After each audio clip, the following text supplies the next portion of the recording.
Yeah, this is...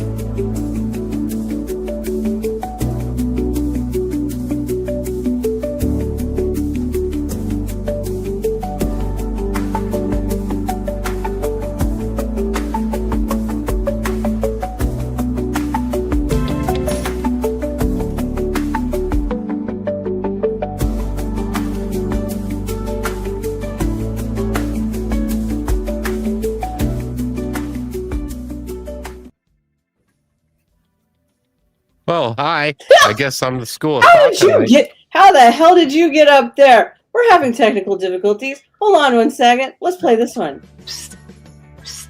You. Hey, you. Yeah, I'm talking to you. Are you tired of the same old podcast with the same old panels and the same old rhetoric? So am I. So come spend time with me, where you can have a laugh, be entertained, and learn something. I'm your host, Nova, and welcome to School of Thought.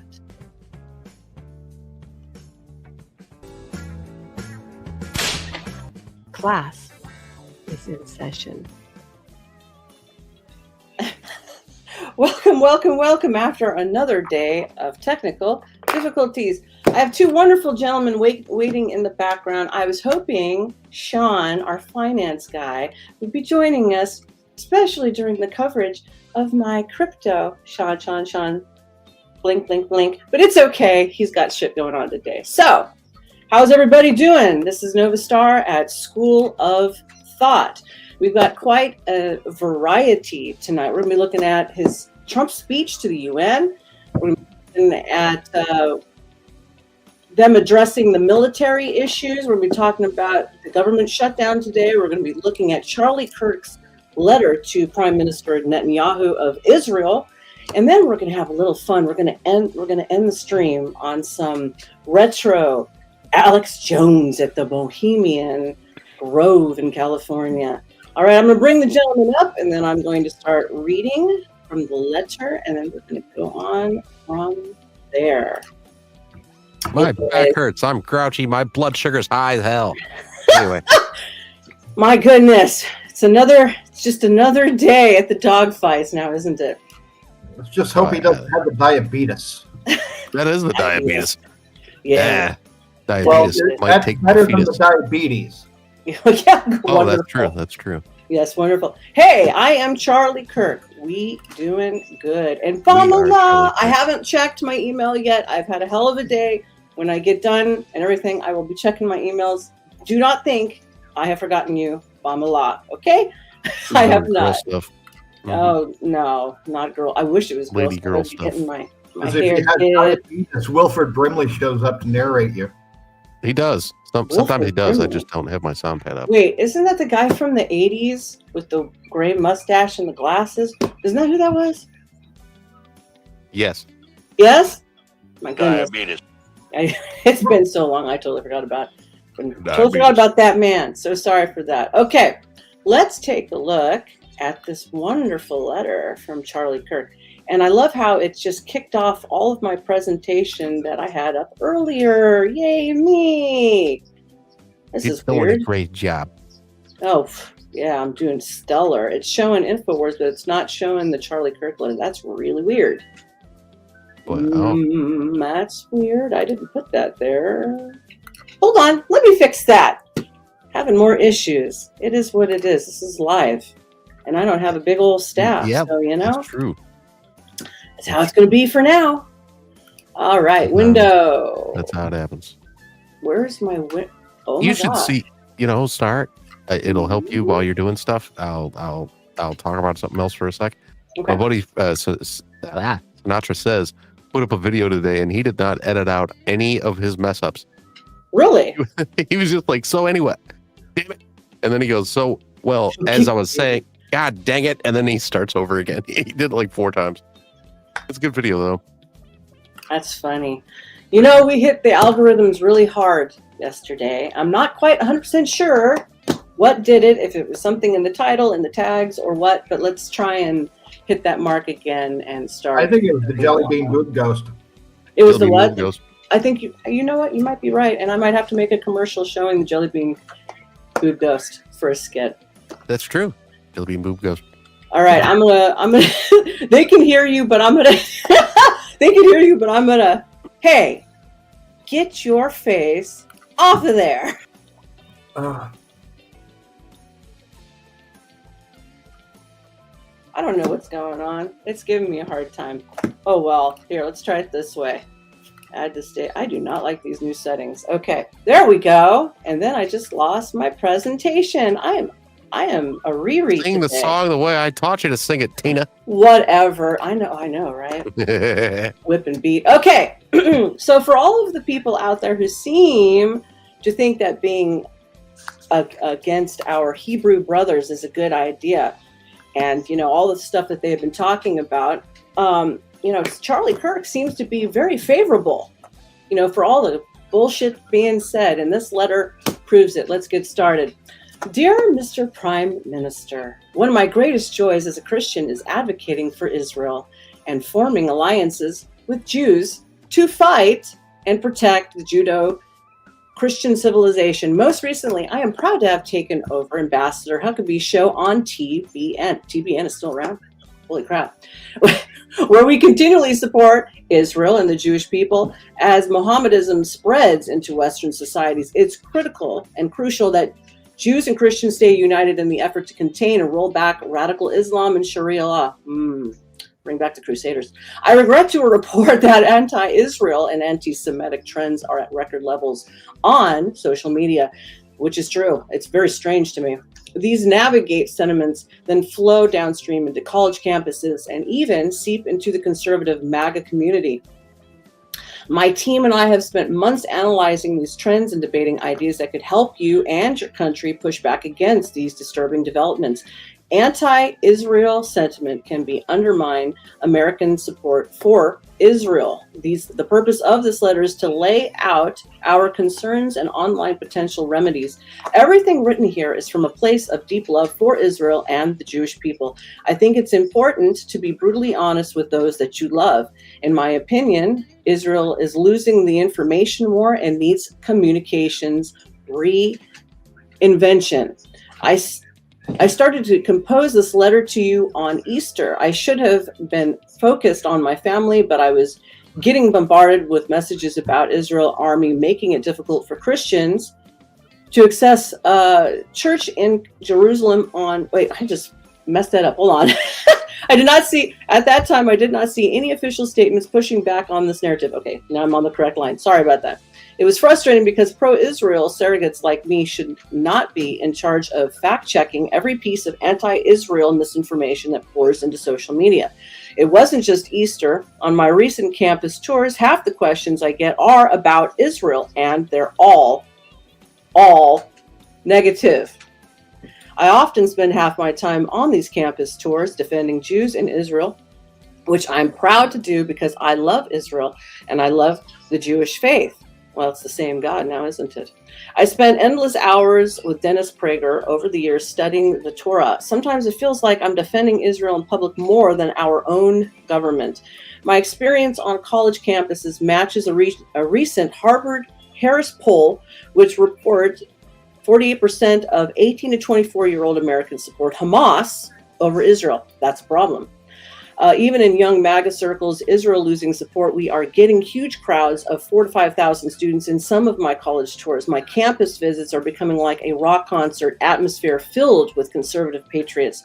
Yet on these campus visits, I'm consistently confronted with why does Israel conduct ethnic cleansing? Why is America subsidizing Israel's genocide against the Palestinian people? Is American aid helping to subsidize Israel's free health care? Israel and the Jews are running U.S. foreign policy. Israel and our Hebrew brothers, are responsible for 9/11. Yeah, right. Defending Israel is not in our U.S. nationals' interests. Why is Israel is trying to drag us into war in the Middle East? Above, I'm not going to read the whole thing. This thing is like 7 pages long. I'm just going to cut into the second page and then you gentlemen start making comments, please, by all means. Above are just a sampling of the negative Israel Jewish comments. and questions I confront on college campuses. I'm accused of being a paid apologist for Israel when I defend her. However, if I don't defend Israel strongly enough, I'm accused of being anti-Semitic. You know, I've got a 7-front war, and my something pales in comparison. Sorry, I couldn't say that very well. But I'm trying to convey to you that Israel is losing support even in conservative circles. This should be a 5-alarm fire. I'm going to stop there. You gentlemen make some comments. What do you think of his letter to Netanyahu? Well, Pretty I think it's got a lot of mixed feeling. Yes. And I think that's what a lot of people are experiencing because, and I think one of the things that gets lost is, I guess you could say, our sense of objectivity. Because as a historian, I want to look at history and just see what happened, you know. And after I've read or learned what happened, then overlay how I should feel about that. But I think that gets lost in the mix sometimes because people just have a knee-jerk reaction, and they sort of respond emotionally first, Yes, as opposed to looking objectively. Yeah, and that's the part. My dad would call those people reactionaries. They react before they think. So They put bones in the earth to confuse the Christians. Dinosaur bones, I tell you. Sorry. Well, I mean, it gets crazy if you look at, the history gets really crazy with Israel, and for, good reason. I mean, hell, in World War II, do you know there were groups of Israelis that were trying to ally with the Germans just to kick the British out? And that was during World War II. Really? Yeah. There was actually a group of, you could call them organized criminals, but there was a group, I think they were called the Stern Gang or something, but there was a group of Jews, of Israelis, that actually said they admired what the Nazis were doing and wanted to help. And if they would help them in return, kick the Jews out or kick the British out. And Interesting. it actually kind of stunned the Nazis because they were like, "Excuse us, do you know what we're doing right now?" And they're like, "Yeah, we're fine with it. Just help us kick the British out." Wow. Yeah. Yeah. And then of course there was the USS Independence. I think that was what it was. The Independence issue, that happened in the 60s. Mm-hmm. But this is what I mean when I say we got to look at things objectively, because when we're talking about looking at the modern Jewish state and how it came about,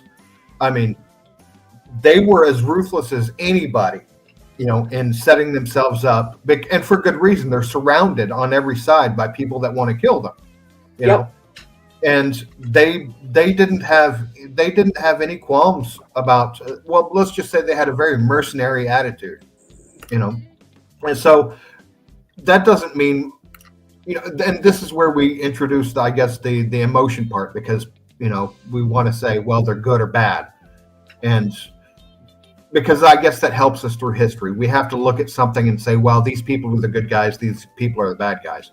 And we have to, I guess, see it from the lens of the time, and see it from their perspective. Yeah, and I would add to that America is just as shady. All countries come about the same way. It's through spilled blood on the ground. There's no clean way to do any of this. That's just what war is. I want to address the chat really quick. Let's welcome in P. Fletch. I thought you knew. I am sorry. Nuxus, nice to see you again. Loaded question poll. Yes, as always loaded to the hilt as much as possible. What about you, Trippy? What do you have to say about it? I'm going to start chanting, "Leave Max Extreme alone. Leave Max Extreme alone." Hi, Max Extreme. Thank you for showing up. You guys don't mute him. Don't mute him. He's good. He's all right. As long as he's not Fed talking. I didn't see what he said. He's not. P. Fletch knows what he's doing. So. I think P. Fletch got that one. Back cracked. Sorry. Your background. I don't like the anti-Semitic anything, to be honest with you. They are as entitled to that state and our help if they actually need it, but obviously they need to get their shit together with the communication, because he's not wrong on social media. That's all you're starting to see, and I don't want to go back down that road. Look in your chat. Yeah. Private chat? No, the YouTube chat. Oh. It was a reflex, he says. Oh. Oopsie poopsies. Yes, oopsie, okay. Yeah, anywho. Do I have an opinion? Yeah. Charlie was trying to be fair. Like he was usually pretty freaking fair. It sounded like he wanted to learn as much as he could. And wrote a nice letter to Netanyahu. Well, Trump just said no nukes for Iran and stuff ever. We shouldn't give nukes to anybody. No, we shouldn't. And on top of it, there's nobody else out there who is an ally. So yeah, no, thank you. Yeah, we're our own ally. We can fight like 3 or 4 wars. Oh please. Anyway, there's always strength in numbers, but yeah. Yeah, strength in numbers. We can just start throwing certain groups of people at the enemy. Well, we won't miss those groups of people. I'm not talking about any ethnicities, though. You see, you notice that? It's just people with really stupid ideology that their brain hasn't evolved past the level of being in elementary school. We could just put them on our tanks and we could protect our tanks. You know, if you, South Park. I should pull it up. Maybe I'll do it next time. There's a clip by Roseanne. Has anybody checked out Roseanne's new podcast? I have a little bit. I need to check it out completely because I've watched like 20 minutes of one, but that's all so far. She did a short talking about how she's a Jew, obviously, no duh. And then she went to Israel because she wanted to go be where all the Jews were and see what it was like. And she went to Israel and she took a friend, a very left-leaning friend. Mm-hmm. And they went to Israel together, and she talked about how Israel isn't even ran by the Jews anymore. It's mostly ran by a Palestinian state. But we'll leave that up for, I'll bring up the clip and everybody can judge for themselves. So, but I'm not going to sit there and blame the little hats for, certain things. But certain things I could, but not those. No, those are our brothers. Those are our allies. Let's rock and roll. Okay, moving along. Can you start presenting the stuff on X I showed you? Please. Pretty please. Yeah. Yes? Oh, I'll show it Wednesday. Don't worry about that. I was looking at something. Uh-oh. Okay. I had like 1 billion tabs open. Yeah. So okay, so you want to do... I had 30. I had to cut them off. Yeah? The UN thing? Okay. I have a terrible habit of opening different browsers and putting tabs in those browsers. So. Oh, crap. Okay. All right. Yeah. The UN addressing, yes, please. And then the one on the military and the one on the shutdown. Mm-hmm. There we go. Ooh, that's... Did I make it any bigger? Oh, it got smaller. That's weird. Okay. Can't make it any bigger right now. Not in vertical. It's okay. And you ready? Yes, I'm ready. Let's go. Melania By the way, Trump. it's working now. Just went on. Thank you. I think I should just do it the other way. It's easier. Thank you very much. I didn't think of it at the time because I was too busy working to save millions of lives. That is the saving and stopping of these wars. But later I realized that the United Nations wasn't there for us. They weren't there. I thought of it really after the fact, not during these negotiations, which were not easy. That being the case, what is the purpose of the United Nations? The UN has such tremendous potential. I've always said it. It has such tremendous, tremendous potential, but it's not even coming close to living up to that potential. For the most part, at least for now, the UN is a joke. They seem to do is write a really strongly worded. Did you say the UN is a joke? I said the UN is Nova Star said the UN is a freaking joke, and it's all about the big boys. It's all about the boys club. That's what that's about. Yeah. We go to the UN. We bring. What does Ben have to say about the UN? I would love to hear this. Oh, I share the same opinion. They're just a front for the globalist elite. Yep. They sure are. Most people don't know that it started off initially with just Russia and America entering that. So the only time they actually did any good was, what was it, back in the 60s with the siege of Jadoville, when the Irish went down to Africa. I don't remember much about that, to be honest with you. Would you like to brief everyone? They made a movie about that. It was an issue. There was this, they were sending UN troops, and it was an Irish unit that they sent down in the 60s. And they had something like there was a siege, and they were outnumbered. I mean, it was just merely hundreds of Irish, and it was against like thousands of Africans that were, threatening them. And it was funny because they're under threat, they're cut off, everything, and a message finally gets through, and the UN was like, what do you need? What do you guys need? And they said, we're running low on ammunition and liquor. Oh boy. Are you serious? Yeah. They said, send us some more bullets and send us some more liquor. Wow. I had a buddy that an older friend that I used to play Xbox with. He was like our old guy, right? And he was at the time he was in his 60s, and this is like 10 years ago. He was telling us about his time in Vietnam.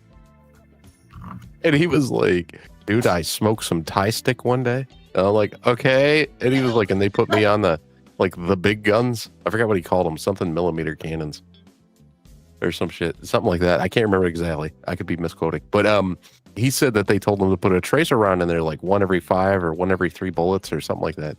And he said his commanding officer was like, you know what, go ahead and do every other bullet as a tracer round, but whatever. And it was dark out. And he said he just starts firing, and he's high. So he said he's shooting into the woods, and there's tree limbs falling, and he says he's just shooting. All of a sudden he starts hearing, hey, stop, you can cut it off, stop. And he said he finally stops, and they're like, we were telling you to stop for 5 fucking minutes. What happened? And then funny. He said that he's like, I didn't hear you. I couldn't hear you over the guns. So he said they all go back in, go to the barracks, take, a rest for the night, come back out. And he said he had carved a path through the woods with that gun or those guns. And he said there's like bodies on the ground and shit.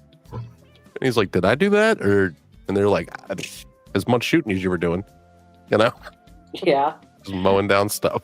That's funny. The sarcastic saint said, liquor is what I need every time I deal with radical coder. And P. Think about how I feel. I don't drink or get high. I know. Oh, I'm so sorry to hear that. I know, right? How do you make it through life? Yep, that's right. Hanging out with this lady makes me want to get really stoned. Just buzzed. No, I'm kidding. Oh, look at that face. All right, so there's more of the video. Yeah. Continue playing. Okay. Letter, and then never follow that letter up. It's empty words, and empty words don't solve war. Yep. The only thing that solves war and wars is action. Now, after ending all of these wars and also earlier negotiating the Abraham Accords, which is a very big thing for which our country received no credit, never receives credit. Everyone says that I should get the Nobel Peace Prize for each one of these achievements. But for me, the real prize will be the sons and daughters who live to grow up with their mothers and fathers, because millions of people are no longer being killed in endless and unglorious wars.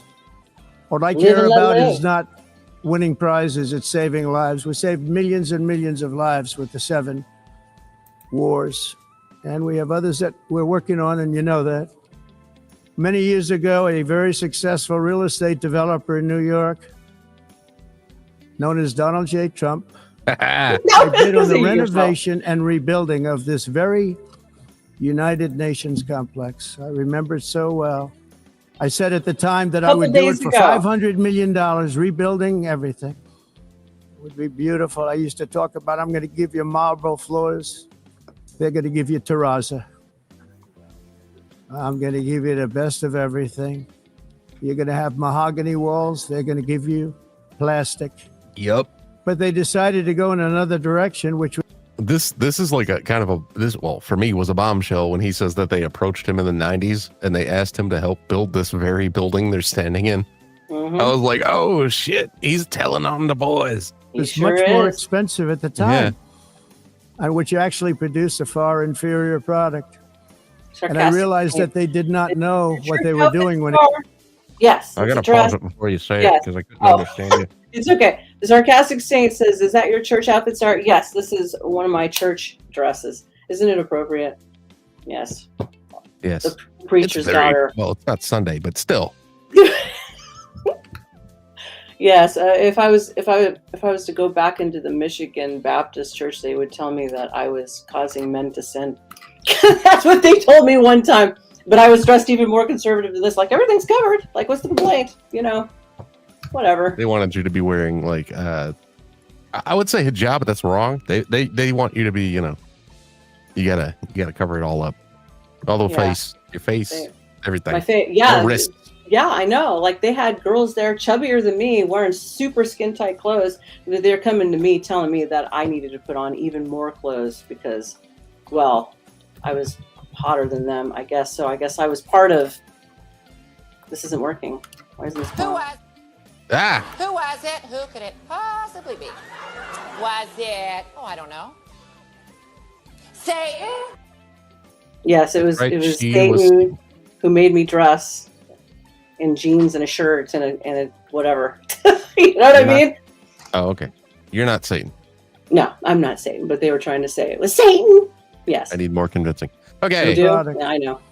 And I realized that they did not know what they were doing when it came to construction, and that their building concepts were so wrong, and the product that they were proposing to build was so bad and so costly.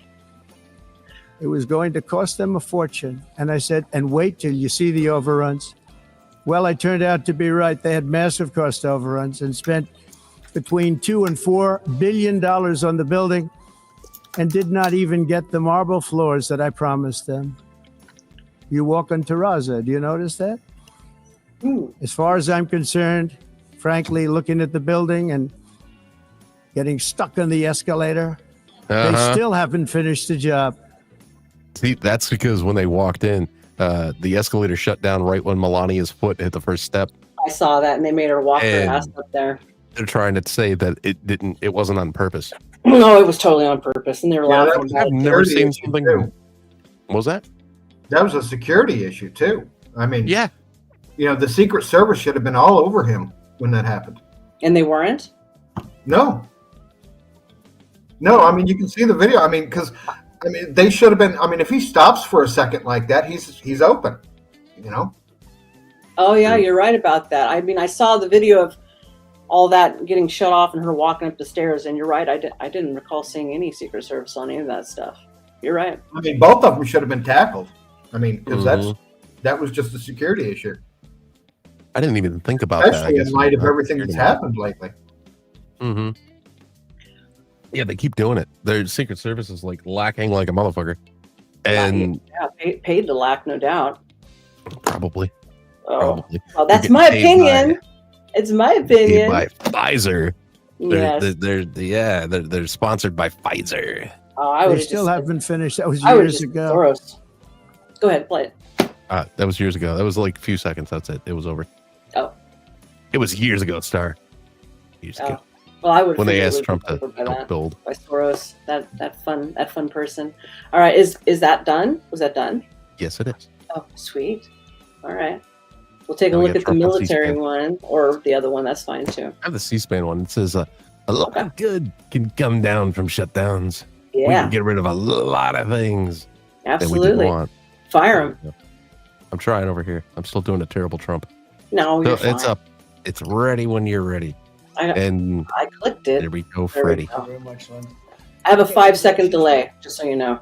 Mr. President, as we inch closer to a government shutdown this morning, you said you might do a lot of layoffs.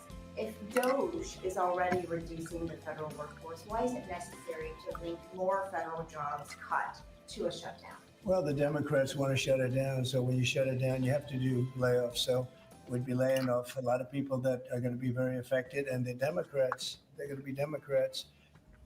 As you know, no country can afford to pay for illegal immigration, health care for everybody that comes into the country, and that's what they're insisting. Damn straight.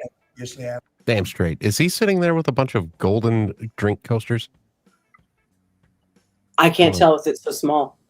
Look like golden drink coasters to me. I'd be like, can I get a drink coaster? And also hit the Diet Coke button for your friend, Donald Trump. Hit it. I need one. And then he'd drop me a Diet Coke. I'd be like, you need a Fago button. Fago button. Need a Fago button. He'd love that shit. Yeah. A lot of good can come from kicking out all the people that we don't need to supply jobs to in the government. There's way too many people in the government that are leeching off the system. Yeah. We need to fire all the mailmen first. Wait. We want to talk. We want to talk about our unborn as being a parasite. Well, what the fuck do you think all this is? It's a parasite. It's called invasion. It's a leech. It sure is. Leech sticking to the side of the American people, going, "Hey, we need your money." And it has bankrupted California, Oregon, Arizona, New Mexico. Texas is trying to hold the line, and it's just going to keep going too. We're supposed to take care of Daddy America is supposed to take care of everybody? I don't think so. That's right. We are not the world police, except for in that movie. Yeah. They have us do that shit, but it doesn't mean we should be. All right, is there anything else to add to that? Can we hit play? Let's hit play. An obligation to not accept that would affect everybody. You know, when I see what we're doing with AI and all the plants that are opening up in the country, $17 trillion is coming. And if you compare that to Biden had in 4 years less than $1 trillion. We have 17 trillion more than that. I think it's going to be much more than that, David, by the end of this year. I think it's going to be far over that. It's a record. It's already a record in 8 months. It's a record by a lot. And so we're doing well as a country. So the last thing we want to do is shut it down. But a lot of good can come down from shutdowns. We can get rid of a lot of things that we didn't want. And they'd be Democrat things, but they want open borders. They want men playing in women's sports. Yep. They want transgender for everybody. They never stop. They don't learn. We won an election in a landslide. They just don't learn. So we have no choice. They don't care to do that for the country. Yes. And that is it. That is the whole video. Remember, for anybody who might be lurking about or watching, to hit the like button, help with the algorithms, and subscribe. And if anybody decides that they want to help put a donation towards the channel where I can get a new computer because mine has died, a camera, or any of those things that I'm looking to upgrade from all this old stuff, there is the donation link here from Nightbot. Uncle Guns is not here at the moment, unfortunately. Wait, that's the autonomy thing. There we go. I have a 5-second delay every time I click something. I just want you to know this. It's bad. Bad click. It's bad. I click something and it doesn't do anything, and then 2-3 seconds later it pops up, and the same thing to unclick it. So I'm slow. I don't know if it's my internet, if it's my processor, but this is an old system from 2017. So it's getting up there. Probably the RAM. Yeah, it's probably that. Yeah. Yeah. System like that probably has like 8 to 16 gigs of RAM, probably 16 because it's Apple. I have 16. And yeah, I've got way too much, but you'd need about 32 to be really clean on lag. Like, it helps a lot. I know that. I just don't have the money to do it right now. Exactly. I'm moving also, so like it's just been one thing after another after another. And then surgery. I'll be doing surgery on my right shoulder. That's coming up too. Yay, me! So all kinds of stuff are in the works. Okay, now we're going to take a look at surgery. She'll do a full stream in the doggy style position. I should stop playing around. I am not playing around. You mean you're going to do that for the audience? Hell yeah! It'd be easier for me. No, I'll host it. Leave them there. I'll host it, and you just go ahead, and I'll make the money, honey. No problem. I'm going to get more coffee, but I wanted to say that I appreciate. P. Fletch said that he said fuck sobriety, and I wanted to say I appreciate that kind of dedication.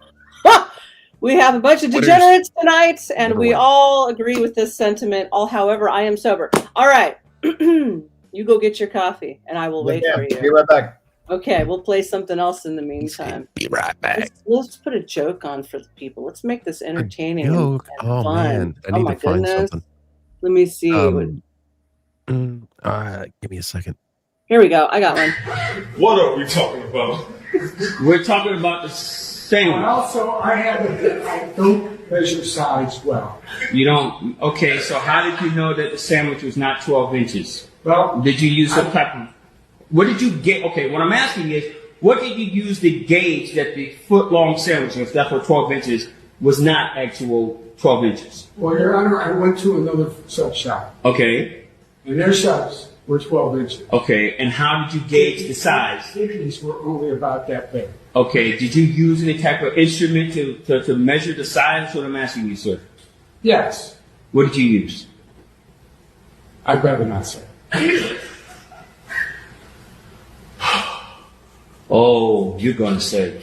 What did you use to measure these submarine sandwiches, sir? Did you use a ruler? Did you use measuring tape? What did you use? Four. And remember, sir, Yes. you are in a court of law. Indeed. I'm a little embarrassed today. I pulled it out, You pulled what out? my 8 inch.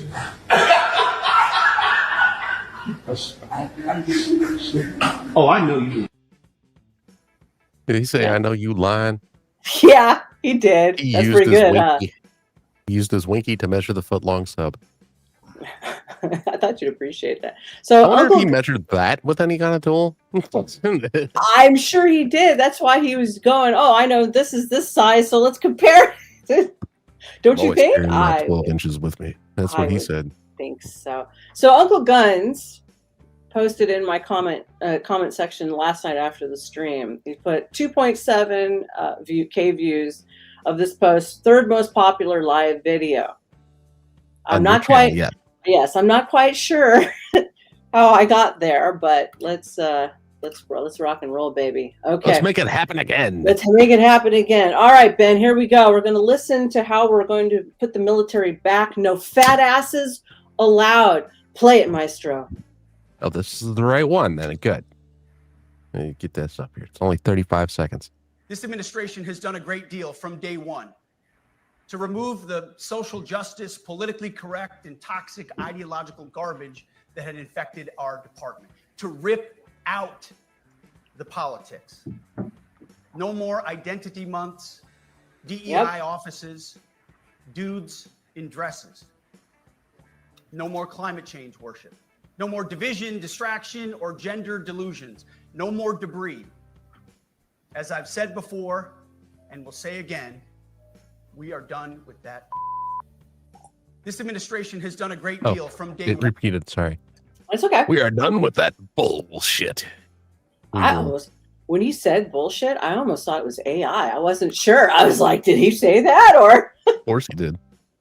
If you notice, the current administration actually uses swearing to literally punctuate when they think it's necessary. yes. So, like, Tom Holman even said that. He was like, I wouldn't swear on stage unless I was given the go-ahead in cases where it's, applicable. Oh yeah, I agree. Yeah. I like Tom And- Holman. He's a big fat. He's not that fat, but he's a big pudgy guy. If you look at Tom Holman, you would, even if he didn't, become like a face for oh my God, I just lost train of thought. Even if he wasn't working for, like the head of ICE, basically, I'll just say, you could look at Tom Holman and go, that guy's a cop. You just tell. You're like, that dude's a cop. He's law enforcement or something. I'm like, he exudes it. And it's good. It's good. I like having people in there that you know what they do before they even open their mouth. Me too. I'm a law. I Bama said it Law for you. says, Bama Law says, amen. And I agree with that sentiment. Sean Whelan says, great speech. And I also agree with that sentiment. No more pansies. We don't need any more pansies in the military. Thank you. That's pansies and weak men, weak people, weak women get people killed all the time in the line of battle. So Pete Hegseth, the guy that they keep saying has weird, like radical tattoos on his body, but like I still haven't seen any of them. You know what I mean? Like I still haven't seen anything crazy that he's got tattooed on him, but people say he does. Ben, your thoughts on? Yeah, about the what is it? The crosses he's got on his chest and stuff. Yeah. And his back or shoulder or something. Oh, how shocking. He was in the military. He's got tats. Exactly. That's what I said when I saw him. I was like, those are military tats, and I'm not even military. Like, I just know. Yeah. I mean, there's nothing. See, what really kind of gets to you is that they try to I don't know, they try to make this sound like it's some sort of extreme speech or something. Yep. And it's common sense.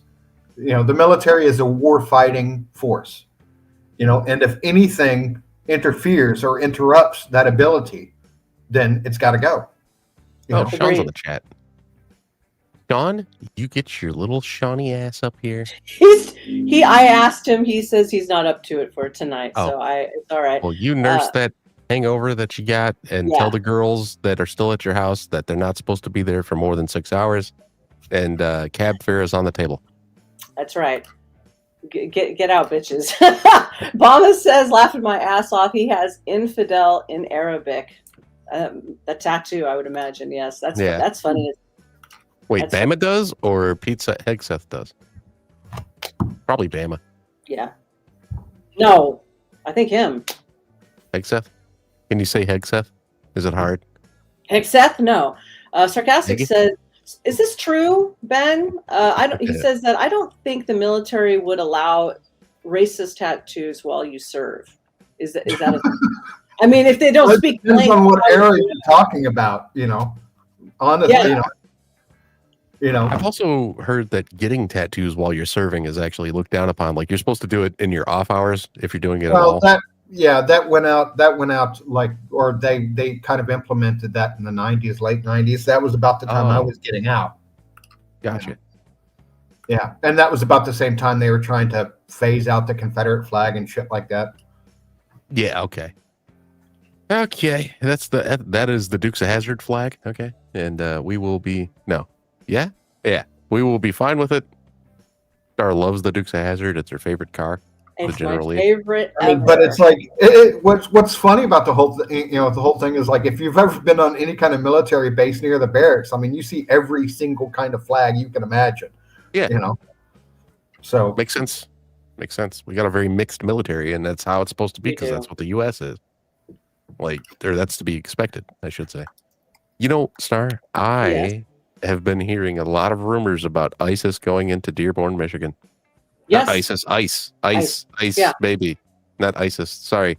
That's the name of a different cat. Hey, just like Chicago. I wanted to play a clip that I had from Chicago, but they had the music to it, and I didn't want to play it without the music. So keep saying the wrong ice or that other word. But yeah, I'm thinking like Dearborn would probably be the place to send ICE. They'd probably have a ball, actually. And I become an ICE agent for a while. Dearborn's not that far. It's far enough, You want to see something interesting? Yeah. For your home state, here, check this out. Watch this. I'm going to show you something that Elon had tweeted. I think he tweeted it yesterday. I think it was. 1 second. Let me turn that off. Check this one out. And this is them talking about this very subject. Listen to this guy. He's a real sweetheart. Achieved the victory. We haven't done anywhere near enough. And the people here, I promise you, we do feel ashamed. We do feel like we're not doing enough. We do feel like change needs to come, because change must come. And in the form that it must come is that this empire, the American empire that's been hurting our people since the beginning, the imperial Western powers that have been hurting our people since the beginning, they must fall. And inshallah, they will fall. And my message to the people of Gaza and the oppressed peoples across the world is that there are people here, both young and old, who are going to be willing to fight and are willing to put their lives and everything they can on the line to bring these empires down, because they must come down. Bringing down the American We empire. haven't done anywhere near enough. And the people here, I promise you, we do feel ashamed. We do feel like we're not doing enough. We do feel like change needs to come, because change must come. And in the form that it must come is that this empire, the American empire that's been hurting our people. Oh, God. The imperial Western powers that have been hurting our people since the beginning, they must fall. And inshallah. That's why you keep your own ass in your own home country, brah. Let me give you a little heads up on that. No, they want this to be their home country. No, honey. When it comes to the Muslim faith, and Allah and all of that. The whole world must bow. That's what I'm saying. Like Yeah. they want everything to be. You must You're bow right. and You're actually capitulate. more right than me. You must bow and capitulate, and you have to join their religion, and you have to serve their God, or you will be put to, No, off with your head. Dexter thinks that's a good costume for Halloween. Him dressing up in a. He called And it a this is- dashiki. He's a racist. This cat's a racist. And this, we're talking about Dearborn, Michigan. By the way, everyone, I used to date somebody out there, I mean, many, many moons ago. And I went out there several times, and this retard, this Riri, forgive the language, but he wasn't too bright, and he took me out there, and I'm wearing just a normal sundress. It's like 110 degrees out there. You guys were having a heat wave. I brought it with me from California. I do it all the time. And we're walking around this mall, and we're going past the movie section. We turn around this corner, and a whole pile, dressed in the full garb of everything, they started threatening me and waving their fists. And I thought I was going to be me against like 10 other people. There's probably more than, there's more than that, but the immediate 10 is what I could see. And I was like, I'm gonna have to throw it down. And this guy, I know he can't fight.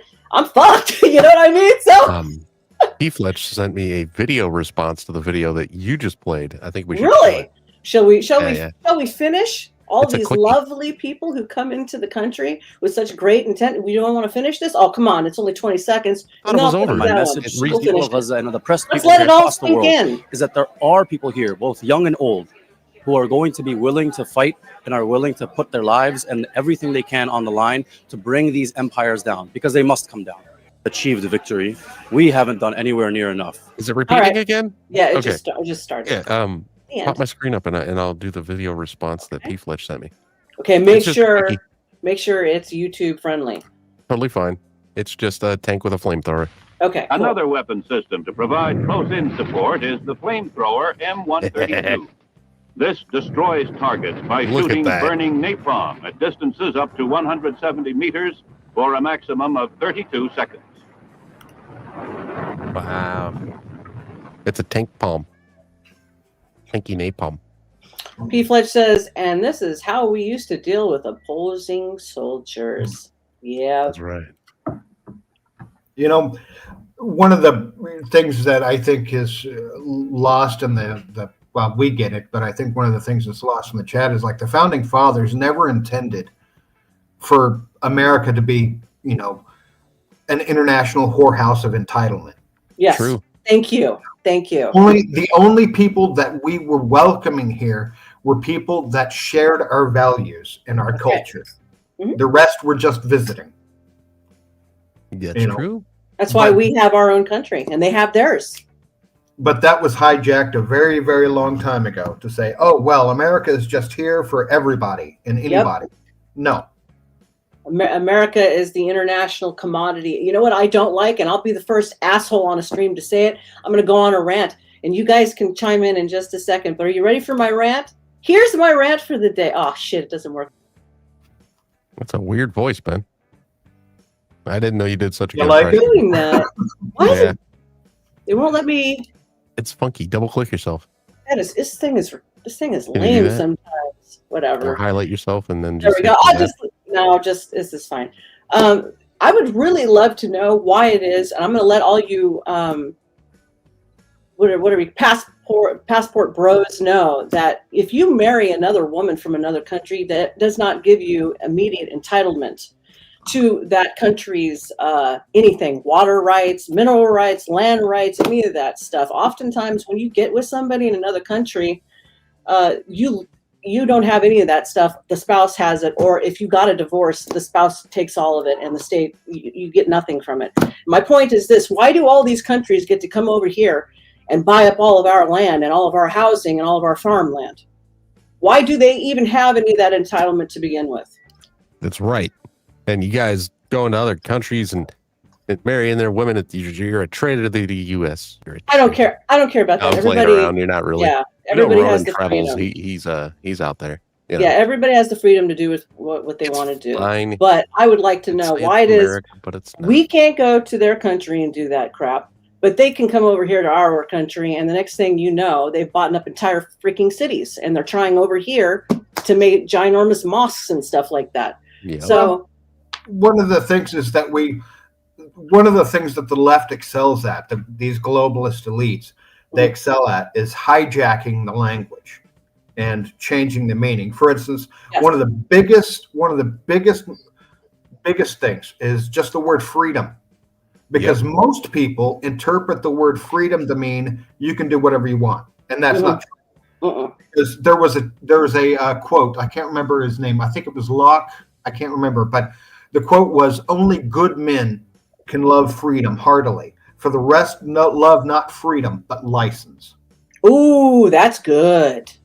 Hell yeah. Ooh, we should make a merch. Because, the word, the word itself, freedom, means, in actuality, it means to live rightly, guided by virtue. Yes. Thank you. Not just not being in prison. Thank It you. means Thank much you, more. Professor Ben. That'll be your new nickname. Thank Professor Ben. you. You love that. Welcoming in Blood. You've made it in. Thank you so much. I'm so glad to see you here. And anybody else who's lurking, please remember to like and subscribe and drop into the chat. Say hello. We will talk to you. And yes, Blood, I agree. They are imported intentionally. Yes, they are.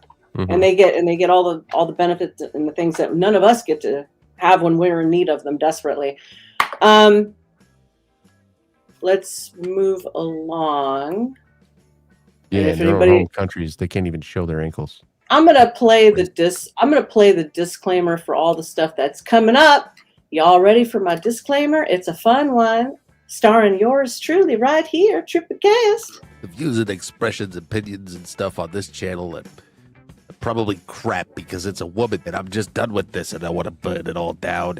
But every time I try to open my mouth, I get hurt by that fucking clown. Well, I got something to say about School of Thought. Her body was made for What did I tell you about not rating the lines the way they're presented? Come here. Okay, I'll do it right. The views and opinions expressed on this channel are just that. Don't take anything too hard and don't get offended or else you'll end up like me. Now, Maxer, if you're still lurking about in the chat, that is an honor of you, sir. We thank you. More an honor than it is offense. Yes, definitely more honor than it is of defense. I have to use the little girl's room really bad. Can you help me out here for a second? I cannot. You cannot? You have to bring the chat. You know what? To the restroom. Too bad. Goodbye, weirdo. Do it. Do what? What do I got to do? Oh God, she's making us host. Sorry, I didn't know if she needed a walker or something. I know. I mean, too bad the screen share's not up. I could have played somebody, but I'll have to do it when she gets back. That's fine. She doesn't need a walker. She just needs to jump up and run, and then try to squeeze while she's running. We got more views now that it's just us.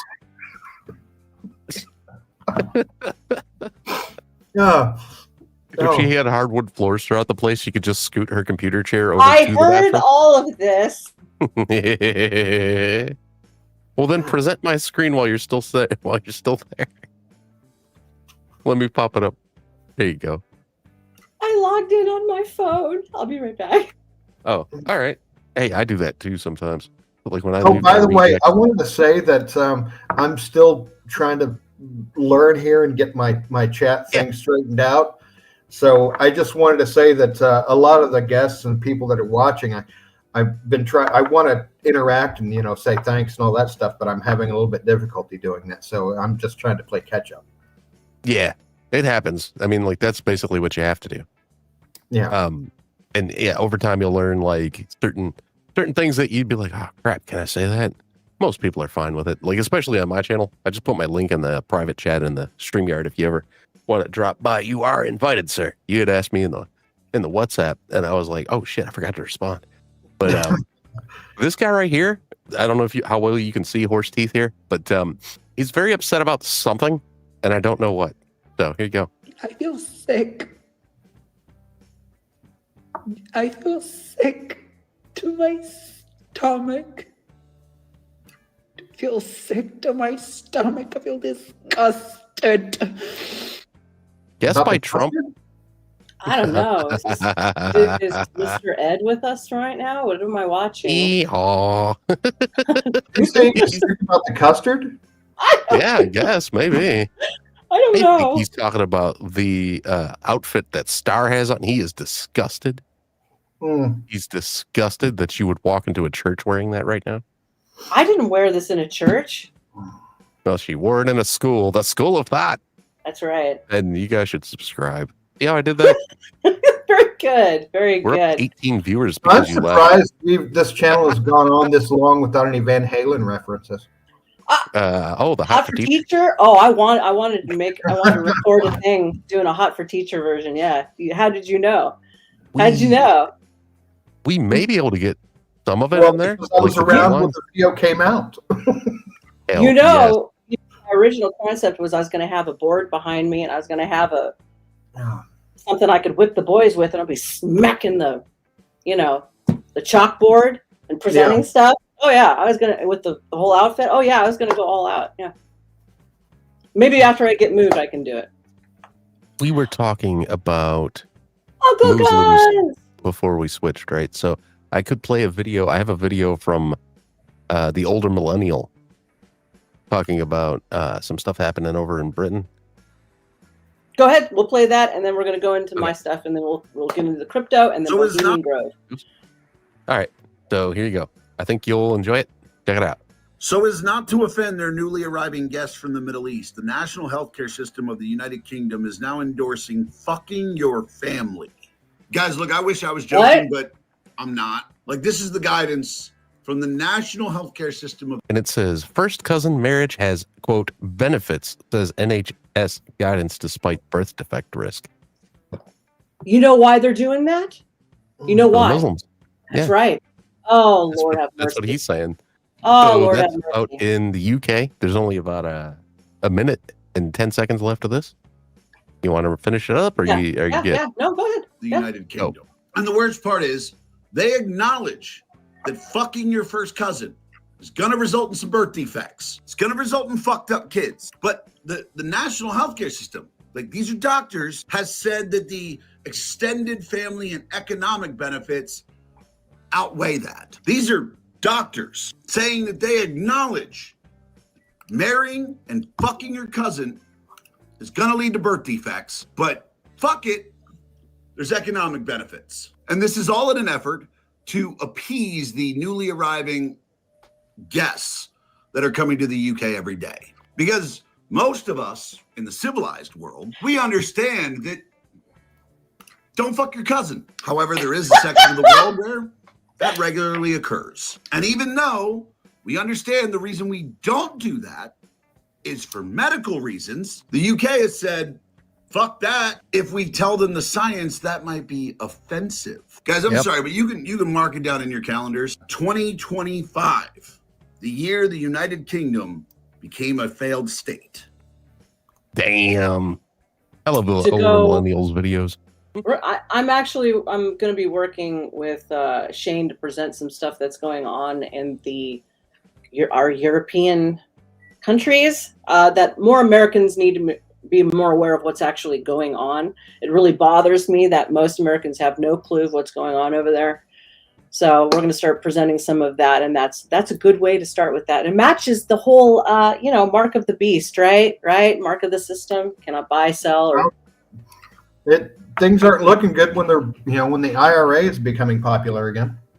Oh yeah, that's definitely a problem, isn't it? All right, so we're going to switch it over, and we're going to take a look at this video. How do I get rid of this one? Hold on a second. Remove. I could have just done it. Sorry. There you go. I got to click like 4 things to get it to go on or off. It's annoying. All right, here we go. Is it this one? It's this one. New poll in the chat. There you go. What's it? You're making polls? What's the poll? I was doing it all night last night. I know you were. Did you hit celebration? Or no, did you hit like in celebration of jiggle physics? That's a good idea. I'll do that next time. Forum in Russia. One of Vladimir Putin's closest advisors said something that got a lot of attention. Америка прямо сейчас пытается поменять. Oh, mercy. Nobody's going to be able to see that. In I'll order read to it. lower the amount of lag, you can always lower the definition on the video under settings. You can drop it Okay. down to like 720 or lower, especially since it's so little. 720. Since the presentation's so small, you can go even lower than that. Where is that? The quality? Is that under Yes. quality? Okay. Yes. I'm actually 20. only on 360. What did you say to put it at? Oh, you can go down to 240 then. Oh crud! It's that bad. Yeah, it's laggy. Oh, Unless all you right. want me to So present it, I'm fine with that. Give me the link. I already got it. The U.S. go. is now trying to rewrite the rules of the gold and the cryptocurrency markets. I'll just start reading it to everybody. Правила на рынке золота и криптовалют. Вспомните, какой у них долг. 35 триллионов. Remember the size of their debt. 35 trillion. Oh my gosh, I'll start speaking with a Russian accent. I have to stop. He said the United States is preparing to use crypto and stablecoins to secretly devalue its entire $37 trillion debt. Загоняя всех куда? В криптовалютное облако. This time by pushing everyone into the crypto cloud. Со временем, когда часть госдолга США Over time, once part of the U.S. national debt is placed into stablecoins, Washington will devalue that debt. Yeah, why not? будет размещена в стейблкоинах, США обесценит этот долг. He says the United States is plotting to put that. It's called a sneaky way of doing a bankruptcy, not have to pay all you fuckers. Put simply, they have a 35 trillion currency debt. They'll move it into the crypto cloud, devalue it, and start from scratch. That debt into a crypto cloud, which would reset the system, basically leaving the rest of the world just holding the bag. Now, this might sound like some crazy theory, but a version of this story has been said before by billionaire CEO of MicroStrategy, Michael Saylor. He actually advised President Trump to, quote, dump all the US gold and buy Bitcoin. Dump your gold, sell all the US gold, buy Bitcoin, then the trade is free because you could buy 5 million Bitcoin for the cost of the gold. You will demonetize the entire gold asset class, and our enemies hold gold in their banks, so their assets would go to zero. This sounds like a good idea. This is like a good way to walk away after eating and not have to pay the restaurant. That's what this sounds like. It's a form of bankruptcy without having to do a bankruptcy. Oh yeah, that's exactly what this is. Sounds like a good idea. Let's do it. So then we're free of most debt to all of our people who own like China and stuff. Or $36 trillion or something. And I believe it's who is it that we have the most debt towards? I believe it's China. Isn't it China? I don't know anymore. I don't know anymore, but yep, and I'm not an economist, so I'll be right back. Okay. Our assets would go to $100 trillion, and we would control the world's reserve capital network as well as the world's reserve currency network. The $37 trillion question, though, is how realistic is this, and would this actually work? Because I think the answer is it's not just going to work. It's going to be inevitable, and I think it's going to happen. Not exactly in that way, but that's what I'm going to help explain in today's video. I want to show you what Putin's advisor exactly said and how the U.S. will devalue its $37 trillion worth of debt with stablecoins and Bitcoin. It's a really interesting story. So with that said, let's get into it. Uncle Gunn says no, it would actually work the other way. Oh, that's not good. Okay.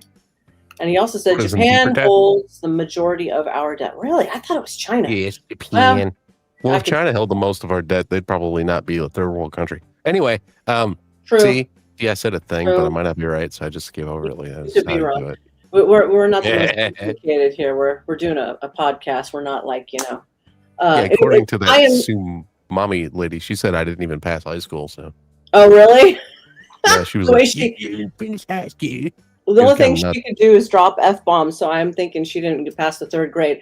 I am Charlie Kirk says, crypto devalues the dollar the same way it devalues gold, and ruining gold would ruin many Americans too. Yes, it would, actually. It's supposed to be like the second currency of the U.S. is what the idea was at first anyway. And they were like, we need to make crypto or the U.S. the number one in crypto in the world. We want to be number one. And then, before that, Trump was like, I don't like crypto. Crypto's a terrible idea. And now he's like for it. So, of course, you're going to have economists and people that just don't like Trump claiming that it's a bad thing. No matter what. I'm not saying that the chat's doing that at all. No, they're not doing that. Some of these people will see what he wants to do or what his administration wants to do, and they'll deem it a bad thing immediately. Take your Tylenol while you're pregnant is what they did. P. Fledge said, well, he's responding to the sarcastic saint, but I wanted to read it anyways. They've always projected their sins onto others. Standard Saul Alinsky programming and tactics sure is, isn't it? Called projection. Yes, sir. It's called projection. It's what everybody that hates your face for no reason does. They go and they do something, and then they go, Trippy did that. That was Trippy. It was Trippy and Ben and Star. They did it. It was them guys when they're the ones who like string them up by their toes all over the mirror. And Colada. Hi. Colada. We're glad to see you. We're gonna watch this. We're talking about the ruining of America. Henry Jick, hope you're doing well. Come for the finance and stay for the Bitcoin. So, okay, first question is, who is the person that said all this? Now, his name is Anton Kobiakov, and he is the senior advisor to Russia's President Vladimir Putin. And he's been in that job for over a decade. He basically helps with Russia's messaging at big events like the Eastern Economic Forum. Now, in his speech, he said that the US is trying to rewrite the rules of the gold and crypto markets, and that the ultimate goal of the United States is to push the whole world into what he called the crypto cloud. And once the world is there, he says it's going to move its huge $37 trillion worth of national debt into assets like stablecoins and then devalue it, which would essentially wipe the slate clean. Okay, second question then is, what does it actually mean to devalue the debt, and how does that work? So here goes. Imagine that the whole world is just worth this $100 bill. Let's say I borrow all of it, right? Every single dollar. And now I owe and I have to pay it back. The problem is paying it back the hard way means I have to pay it back and give it back, right? But luckily, I have a special superpower because I control the world reserve currency. So instead of repaying it back with the same $100 bill I just borrowed, I could just create another $100 bill out of thin air. Well, now the world doesn't just have $100 in circulation anymore. It now has $200, which is now trying to buy all the same things in the world because we didn't make more stuff. So what happens next? The price of all those things goes up, right? Things like real estate, stocks, gold, especially the things everybody wants, they all go up. The groceries you used to pay $1 for, now cost $2. Everything becomes more expensive because, again, the supply of money doubled, but the supply of stuff stayed the same. That's inflation.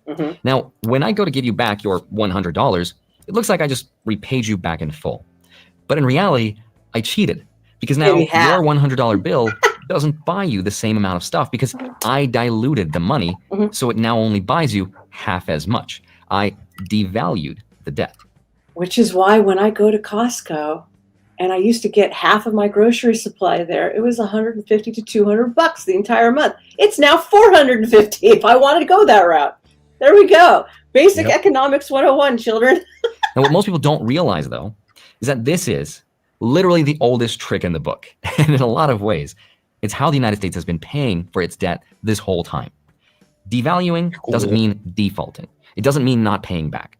It means to lower the real value of that debt through inflation or currency manipulation.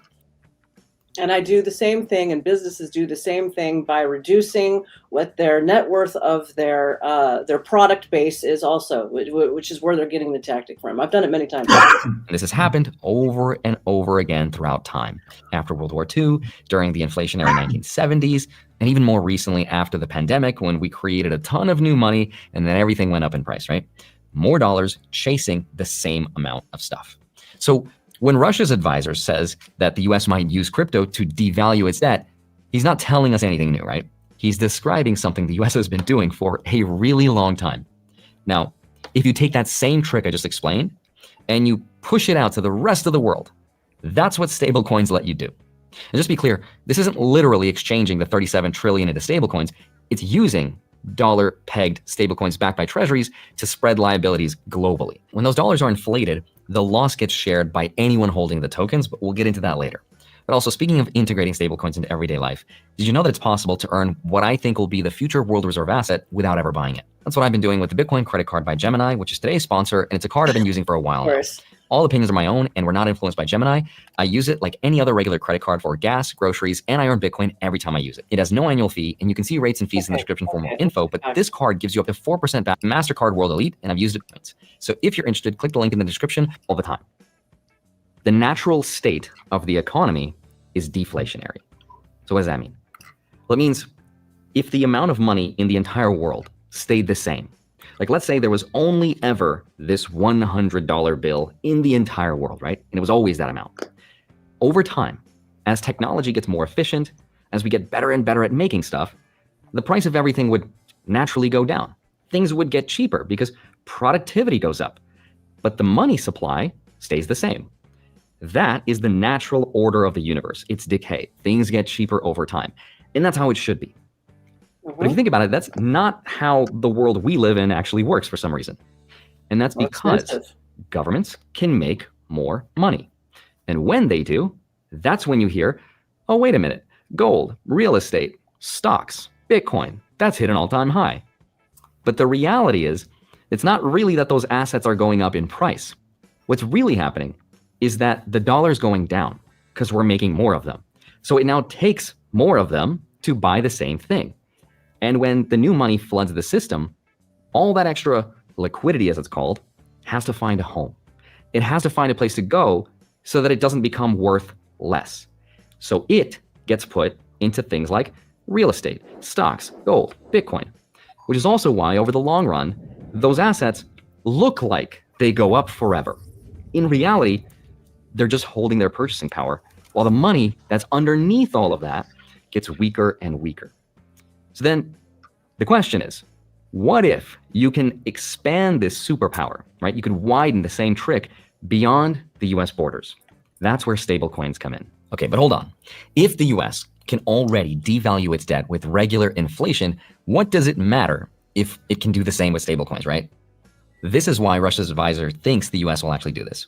The answer comes down to distribution and control.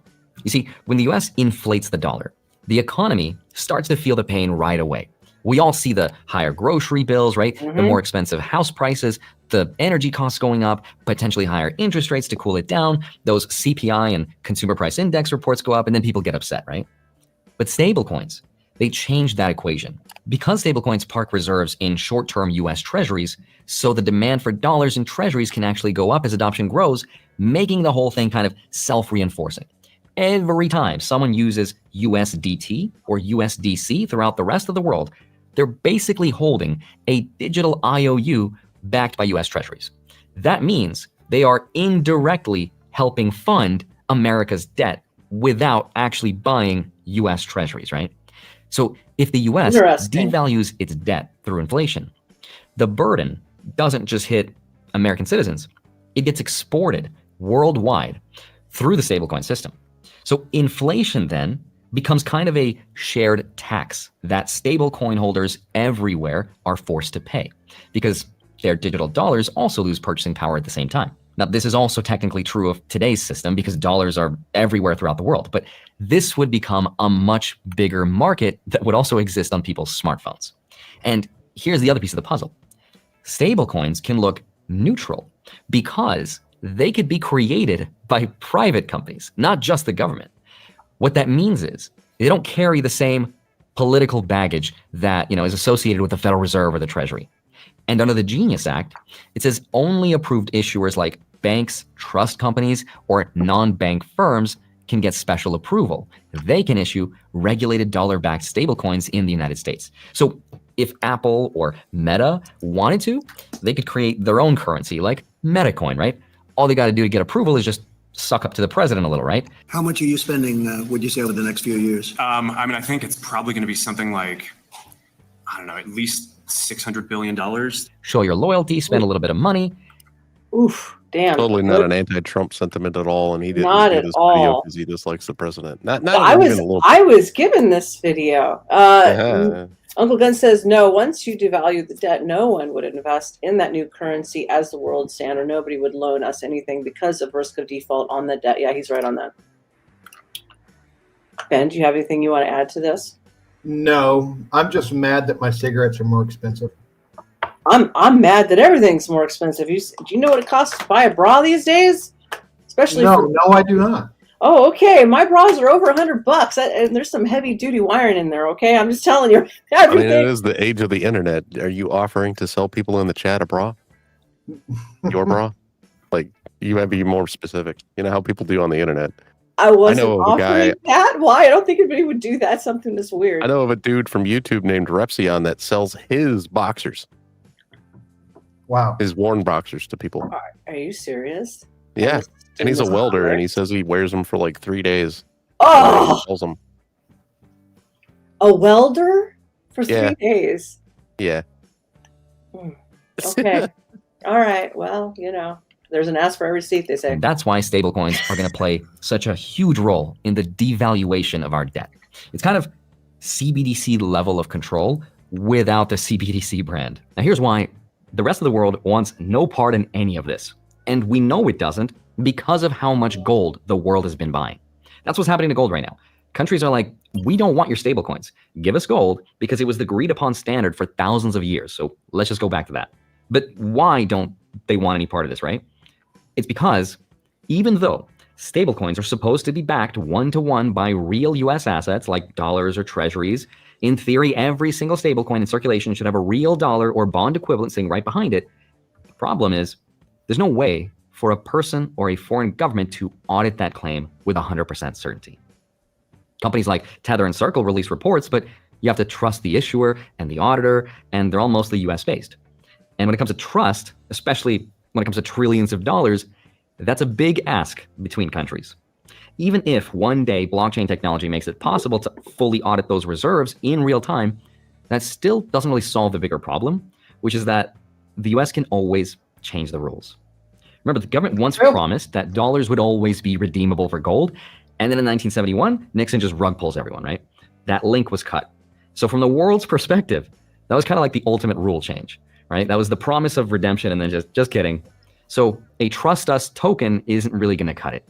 There's nothing technical that stops the US from doing the exact same thing, but this time with stablecoins. That's why there's so much distrust in the world about moving to this new digital system. So then the next question is, will the US actually do this then? I actually think it's more possible, maybe even inevitable, that the US is already experimenting with this idea, just not in the way that we hear about it. For example, Michael Saylor, he was very public, right? He's advised Donald Trump and his family that America should have a Bitcoin strategic reserve. Hold on. I want to read what P. Fletch said because it's true. Like, you don't want me to put out children's eyes or something. Do you want like buttons flying off and I injure somebody and then I go to jail for manslaughter on accident by default? Come on, people, help me out here. It's all fun and games till somebody loses an eye. That's right, or a tooth. I'm kind of that level.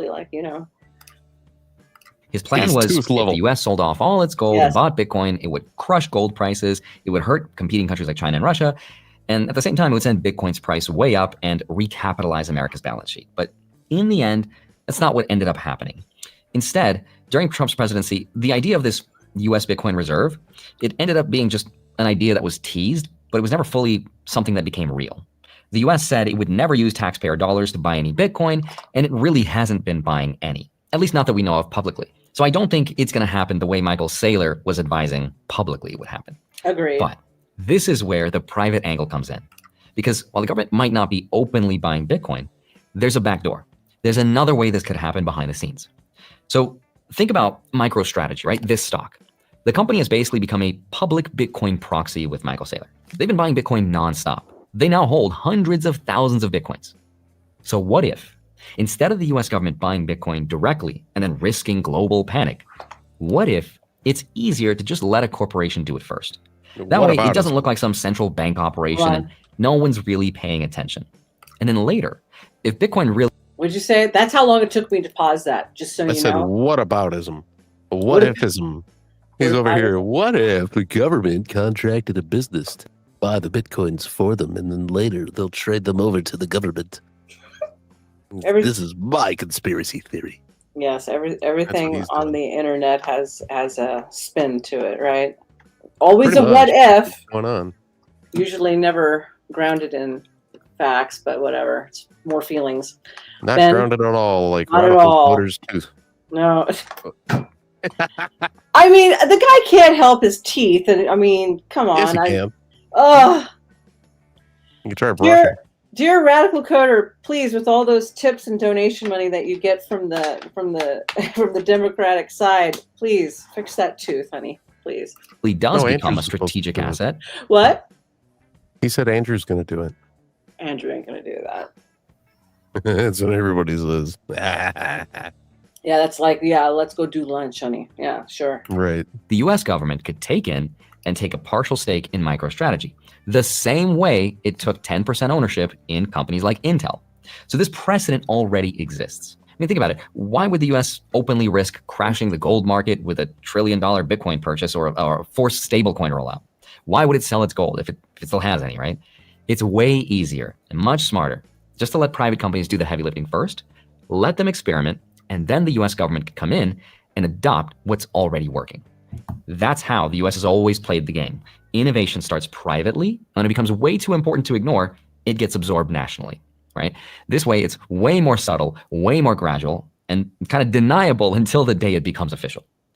But the point I'm trying to make is that there's a lot of ways that this could happen and probably will happen. So yes, the Russian advisor is 100% correct in his assumption that that's what the US will most likely do at some point in the future if it cares about solving its national debt.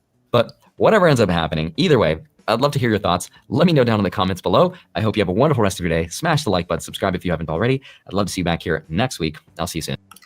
Thank you, Self, for supplying that link for me. That was very educational. It was a lot of food for thought, possibilities of what could happen, you know, things to look for in the future. All right, we're going to start moving in towards this new technology, newer, one of the faster blockchains that are out there. Some people are looking at it pretty heavily. It's sitting, last time I looked, it was around 7 cents. Are you asking if I have some? Yes, I have some. Am I going to tell you how much? No, I'm not going to tell you how much. However, they're looking to this to being the next fastest network and utility out there. And if you're interested, I'm bringing it up now. Okay, let's take a little look-see as I find all of my links again. Here we go. I did look. Yes, you did look? You did? What did you find? I responded to you too. Oh, okay, good. Okay, good. I just realized you also said it in the private. Like, yeah. Sugar's gone down dramatically. Good. I'm glad to hear that. We don't want any. Just not dangerously. Yeah. And that's good. Good. Excellent. All right. Caspa from Crypto Educate. Let's take a look. And Crypto fam, welcome back to my channel. And let me tell you straight up, do not pause this video. Don't even blink. Oh, and for everybody in the chat, I know he's using some AI. The second one is a person. No. Yeah. This Some isn't people that do it long. because they have an accent. Yes. So it's easier. Yeah. It's easier. I than accept it trying a to little get more mic. now than I did. Okay. Well, anyway, so don't leave just yet. If you're not interested in the crypto, don't turn that channel. Right afterward, we're going to go into the resurgence of Alex Jones at the, what did they call it? Bohemian Grove. Stay tuned. Too hard, because what I'm about to unpack for you today is wild. If you skip even 1 second, you're going to miss the thread that ties all of this together. And trust me, you'll want to see where I'm going with the whole this. thing when I hear that. Smash that like button, subscribe, and share this video right now so more people in the revealing only makes sense when you've seen the full picture. Now, breaking news. Nick Szabo just wakes up. Yeah, that Nick Szabo, the legendary Satoshi-era Bitcoin researcher who's been radio silent for 4.5 years. And guess what he does?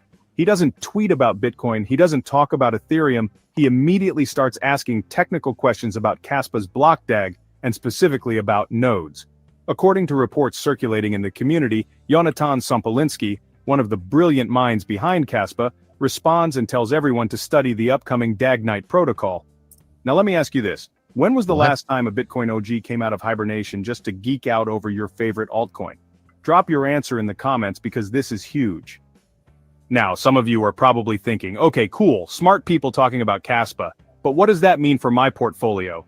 Well, according to Caspa Luigi, and I'm talking about Luke Koval here, he still believes Caspa can hit 50 cents to $1 this year, 2025.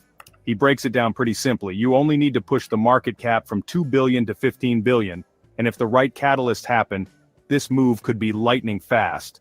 His advice, keep holding and support the community. Now, I'm not here to promise you moon missions, but let me ask you something. Do you think 15 billion is unrealistic for a project that's... Is that too fast? I sped it up a little bit. Is that too fast? I have no idea what this thing's talking about, and this video is making me drool. Don't worry about it. Just hang in for the second part of the segment. This is for the crypto bros out there because I'm a little bit of a crypto bro. All right. We're talking about the new Caspa lightning speed blockchain. This thing is processing well over 50,000 per second. I think they said 200K the last I had heard. So it's pretty high. It's fast. It's actually delivering on technology, because from where I'm sitting, that's not even a stretch if adoption keeps climbing. What do you think? Too optimistic or right on the money? Let's welcome in Clayton and say hello to Shrapnel again. And yes, Bohemian Grove is one thing coming up after this. Comment below. Speaking of adoption, Kaspa Daily reports that the Kaspa Network is absolutely surging after the Layer 2 launch. We're talking active addresses spiking to nearly 250,000 and total transactions hitting an all-time record of almost 60 million. That's not hype. That's real network activity. That's actual people using the blockchain. According to the data shared by Kaspa Daily, this is a clear sign of expanding usage and genuine demand across the entire network. When you see numbers like that, you're not looking at speculation anymore, you're looking at utility. And utility is what separates projects that survive from projects that disappear. Now let me talk about something that, honestly, made me laugh this week. According to Crypto Bandits, Kaspa is pushing 17,000 transactions per second, and people are still sleeping on it. Some guy named Stakamoto tries to clown on Kaspa by saying the value transferred was only $16.50. Like that was supposed to be an insult. But Crypto Bandits does the math that Stakamoto conveniently skips. Kaspa processes 17,000 transactions per second. Each second equals $16.50 to miners. There are 86,400 seconds in a day, which means Kaspa is paying out $1,425,600 daily in block rewards. That's $1.4 million per day, $10 million per week. So let me ask you, does that sound like a meme coin to you? Because according to Crypto Bandits, Kaspa isn't a meme, it's a movement. How can anyone seriously be bearish when the network is literally printing those kinds of numbers? Let me know your thoughts. And it gets even better.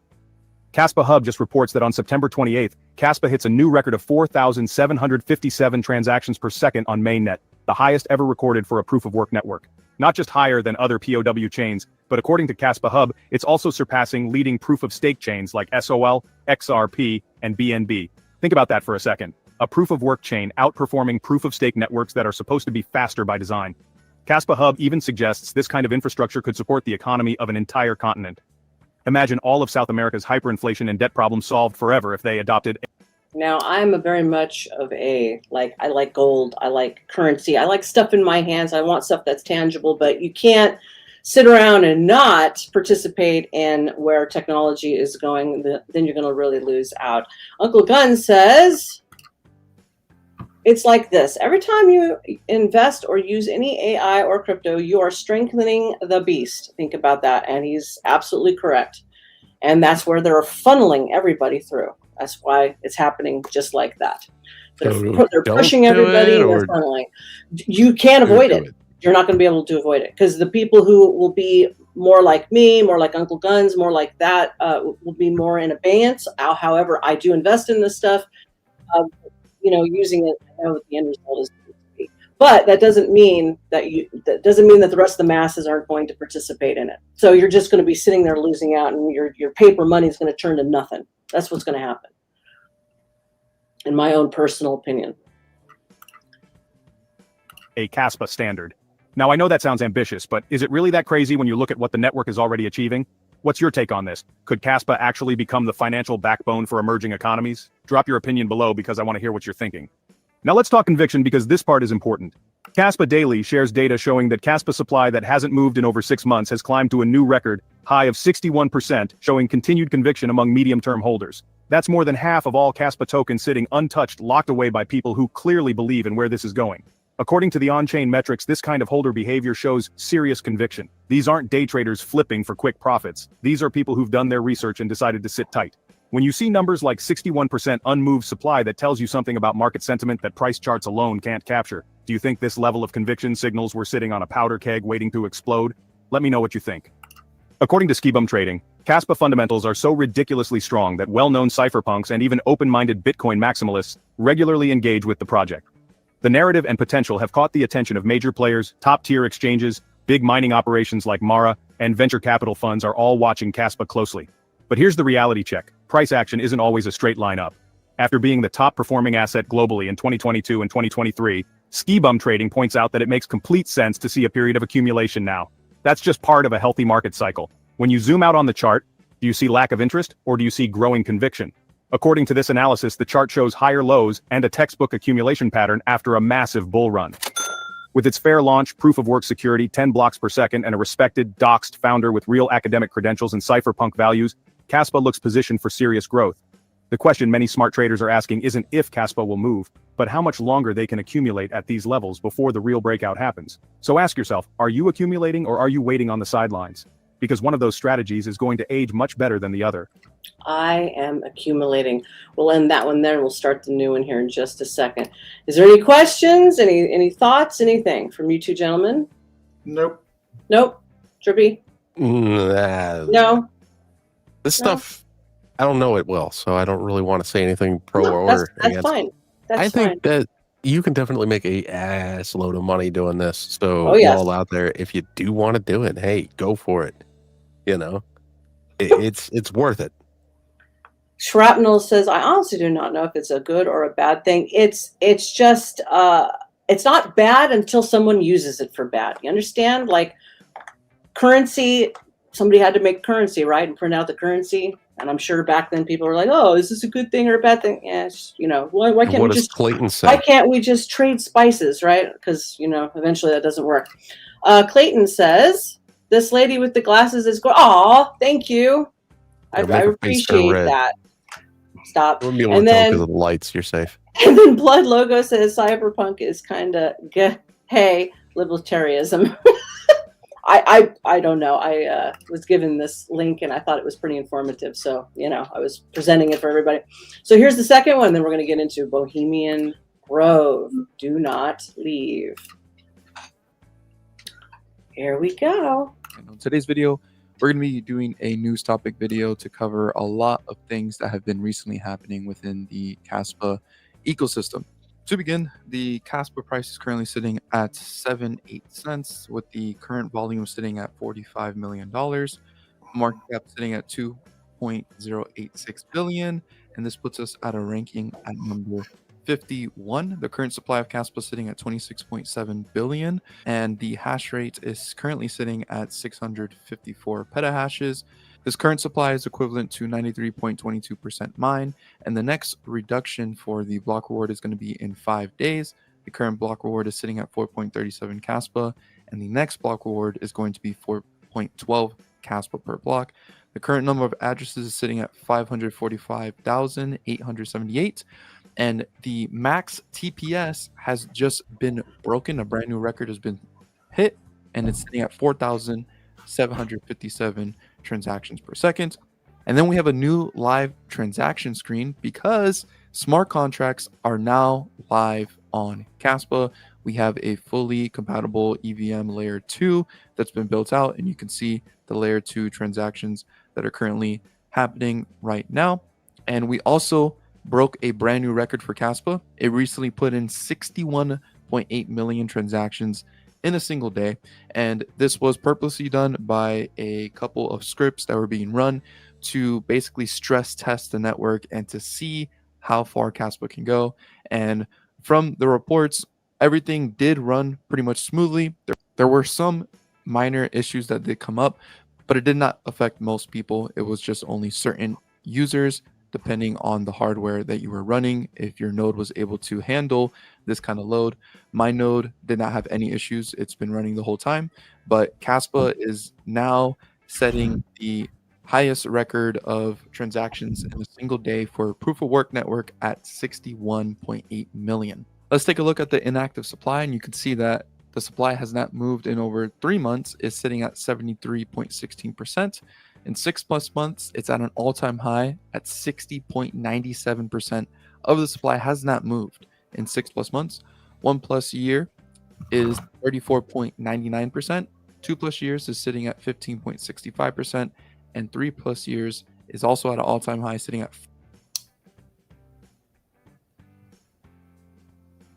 You are very much muted. Whoopsie.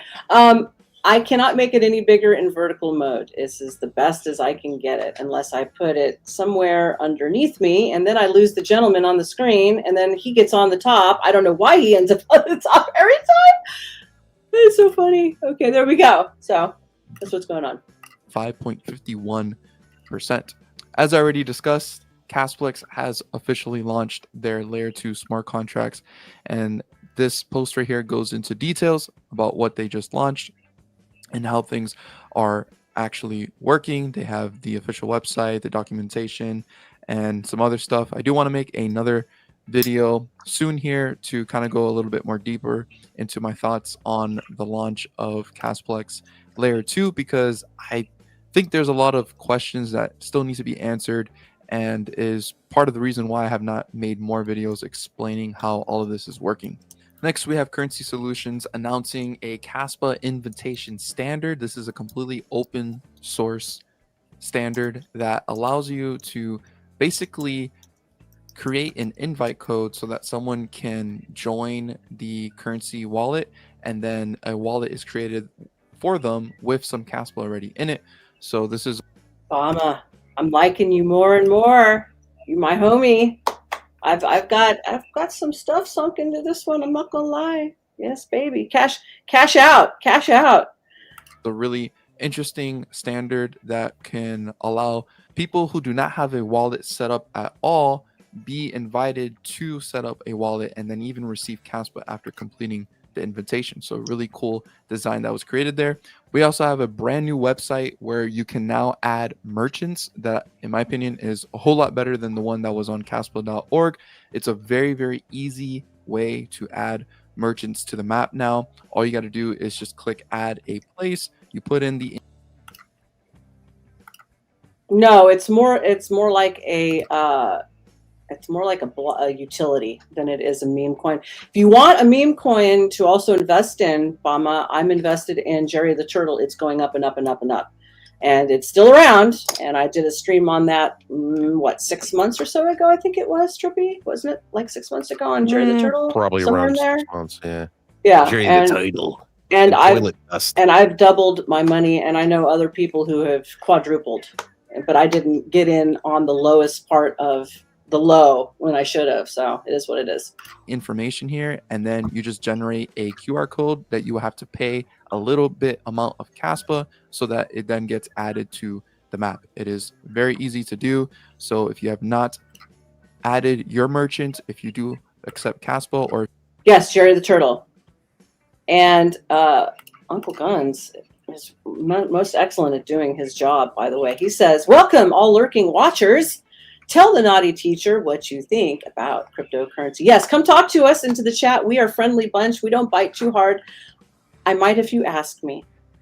Just kidding. If you know a place that accepts Caspa and is not on this map, please head to this website. Link will be down below in the description, and add that merchant to the map. Next, we have an update from Caspa KII. They said here we have officially applied to join the European. Uncle Guns is like Trippy commercial. We could make a new skit and do a Trippy coin. I will be making a coin, and it'll probably be called Lion Store, just so you know, in the future. That's in the future. Tell people. I'm going to tell people. It's already copywritten. Okay. Yeah, you didn't know that, did you? Yeah, I'm going to open a 501(c)(3). Yeah, I'm gonna open a 501(c)(3), Obama, and I'm gonna have my own coin, and it's gonna be for Americans. Why do you want him to be Obama? Contract. I said Bama. I didn't say Obama. I said Bama. It says Bama. It's Bama? Oh, Bama, Like Bama. Sorry. Alabama. Creates a standard-based channel for financial institutions to interact with November, Caspa, enable stablecoin issuance and That's why I was messing with you last night. aligned with ECB frameworks, provides the backbone for future carbon and energy market integrations, where Caspa's architecture offers unique scaling advantages. In parallel, we've made strong progress on the architecture for carbon markets, but in the near term, ISO 222 connectivity is the highest priority. It builds the foundation for the next phases: stablecoin deployment, carbon credits, and eventually energy market tokenization. Next, we have the user by the name of Triage here, where he shows how he is using Caspa miners for something productive in the real world. He says here, saving on heating for the paint booth. In our operations, the paint booth with diesel heating consumes about 4 to 6 LH, costing between 42 and 58 euros a day, 8 to 10 hours of operation, depending on ambient temperature. During the harsh winter in my country, 2 degrees Celsius to 17 degrees Celsius, we sometimes had to turn on the booth 1 hour earlier to reach the ideal temperature, which is 20 to 25 degrees Celsius, for proper adhesion of masking tapes and other materials. This increased the cost up to 63 euros and 80 cents per day. Then came the brilliant solution. We installed Kaspa miners. They generate heat, keeping the booth warm, and reduce diesel consumption by 80%, dropping to 8 to 12 euros a day. That's savings of up to 51 euros a day. Even better, the savings on diesel cover the mining cost. So this is just a really cool way to show how mining can go beyond just producing you Kaspa. It can actually help you do other things in the real world. Next, we had a recent announcement here by the name of... I just gave you the link, Bama, to Jerry the Turtle. So, and anybody else who's interested in another meme, this one's a meme coin that I have invested in. They're projecting that it's going to be like the next Pepe. Crescendo Capital says provides accredited investors with clean, audible exposure to Caspa through a professionally managed, institutional grade vehicle. They have a website right here that you can also check out here. Here we had Caspa Ecosystem Foundation be the title sponsor at Token Post at a recent event here, and it was also co-hosted by Crypto.com and Tether. So Caspa Ecosystem Foundation was able to make a name for Caspa with these two big players. Next, we have a platform called Vivor, which I have recently been using to stream videos, but it is the world's first Caspa-powered streaming platform. Stream, earn with zero fee, cast tips, and build a community on decentralized framework built by Casper Coin. And this is a really, really cool service. I do want to make a dedicated video showing you guys how to set up a stream on Vivor, but I recently... Which I'm going to do as soon as I can figure out how to do it. Did just host a Super Smash Bros. Tournament on Vivor, and we had a winner who won 1,000 Caspa.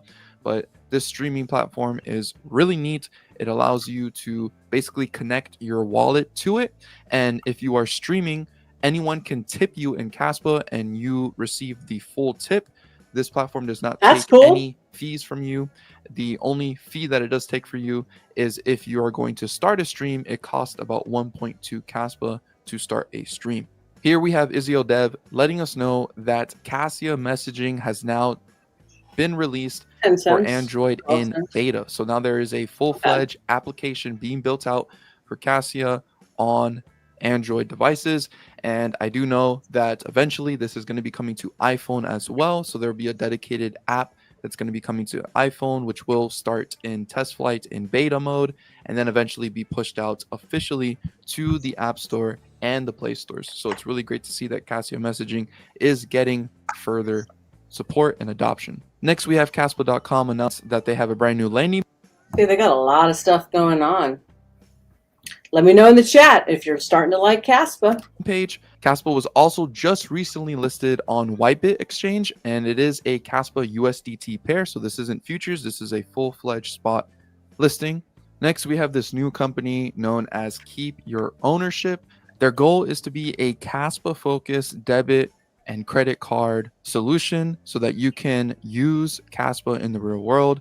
Here is an after picture of the Caspa experience that recently just happened in Germany, and it was a really cool event. It was one of the first Caspa experiences that have ever happened, where you pretty much had a large group of Caspa believers come together and showcase what is happening within the ecosystem. Next, we have another Caspa application that's just been released. It's a Kaspa Network Explorer. This is a desktop application to be able to interact with the Caspa Explorer. You can keep track of specific addresses and download transaction reports of your addresses that contain all the details, including the fiat price during the transfer. It's a very, very great tool to have some analytics when viewing your addresses. Caspa Coin support for Ledger. Sarcastic Saint is correct. I am not getting paid for this advertisement or any of them. Ledger Live Desktop and Ledger Live Mobile. Today, part 303 was merged. That is a huge moment for me. Next step is the Ledger Live swap service so people can swap into Caspa directly. We've promised that to Ledger and we will deliver. So right now they are very close to the final stages of having full-fledged Ledger support for Caspa.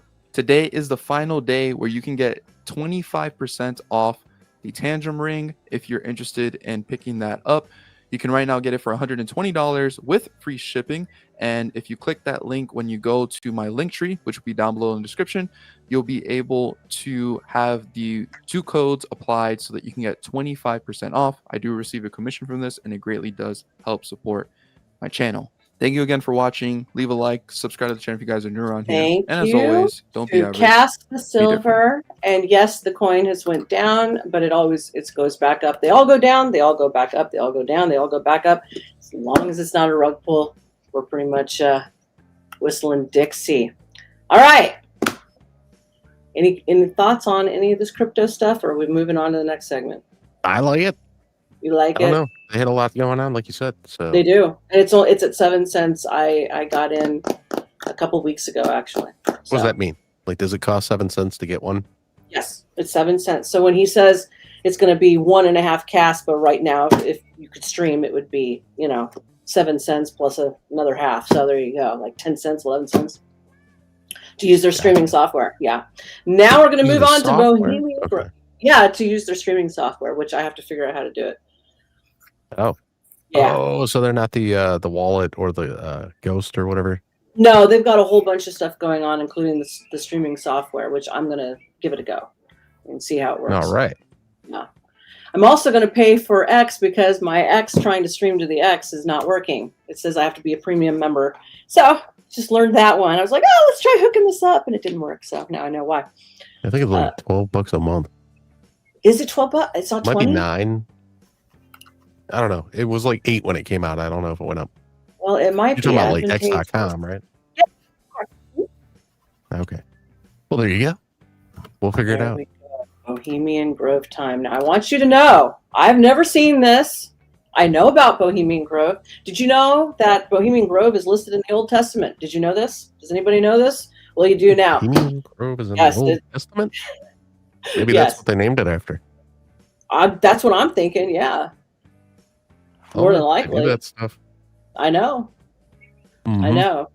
So I've never seen this. I know about it, but not through him. So I'm going to be a new watcher with all of you. Okay? Is that okay? No. No. Go watch it and then restart the stream. No. Oh gosh. It's that takes fine. some time. It's perfect. Are you ready for this debauchery, Ben? Yep. Sweet. Let's You know go. anything about Bohemian Grove, Ben? Yeah, do you? Yes, I know a little bit about it. Okay. Okay. And like Alex Jones infiltrating it? Yes. All right. And it's only one among many of those such societies. They're all over the place. It's like a tiny version. But yeah. Well, yeah, I don't know what other ones there are. I just know Alex went into this one. All right, we said all that to say we know about this one. Let's play. Or the viewers, I guess an occultist would call them novices, who actually watched as the priest what year is and this? Their supporters engaged in the same I think the update was like 14 years ago, but 14? It was before that. Of the actual program. It's kind of an Hieronymus Bosch style. He's got a little broom and a dustpan, and he's sweeping something up. Now, even more shocking is the figure of a human body burning in the flames. In fact, I've shown it to people that are experts in anatomy, to actual doctors, and they say that the anatomical size is that of a baby or small child. Notice how large the cranium is in comparison to the torso, that is the ribs. Understand, ladies and gentlemen, this is from the program itself, given out to the establishment lackeys. You're gonna make me upset. They're talking about babies and stuff. I'm gonna get upset. I'm not gonna lie, okay? Right. Makes me mad. Uncle Gunn says this was the early 2000s. Man, you can just starting to hear the wear and the tear of the booze and the cigarettes on his vocal cords now. Oh shit, yeah. Yeah, it's just setting in right now. He growls now. I'm wondering if he has any polyps or calluses on his cords yet or not. You know, singers get that all the time. You know that, right? Yeah. Yeah. Cancerous cells and stuff like that. Yeah. Sometimes it's kind of like a callus, and you have to have it removed. Yeah. That's what Joan Rivers was going in for. It was standard procedure. Oh really? I thought she was getting some kind of lipo. No, she had like one of those things on her vocal cords. I know all that talking and that yelling and stuff. Yeah. Witnessing these sinister activities.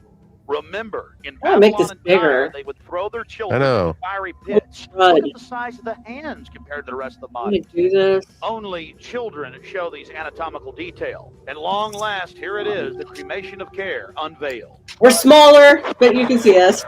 Hell yeah, that's much better.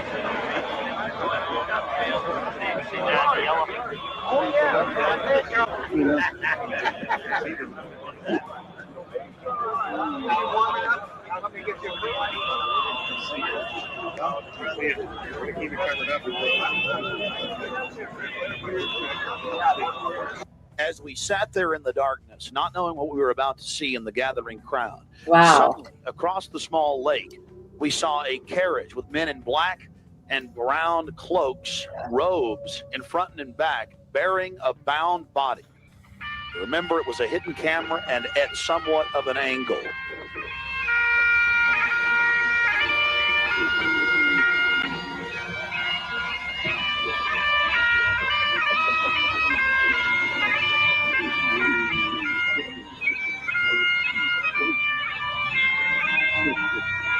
Wow.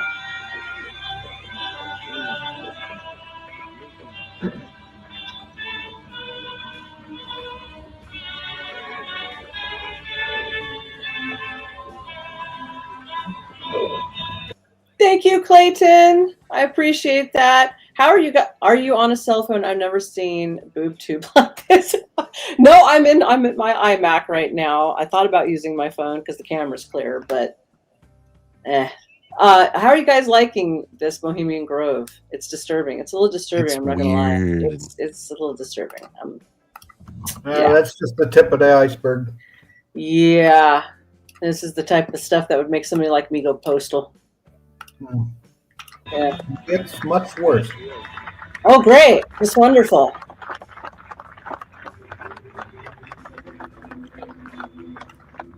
Something particularly pleasing was happening for the Bohemian Grovers with whatever developed with that crowd of men in black and brown and the bound body on the back of the buggy. They drove behind big black tarps they had hanging out of the trees.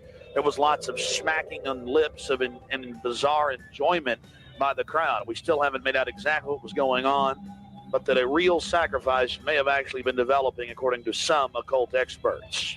Oh my gosh. You gotta go potty?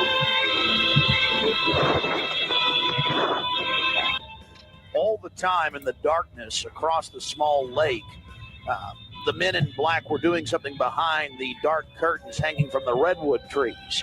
And after about 10 more minutes of music, suddenly all around the owl, activity began. Here is the main central part of the ritual. Oh my gosh, it's like all black.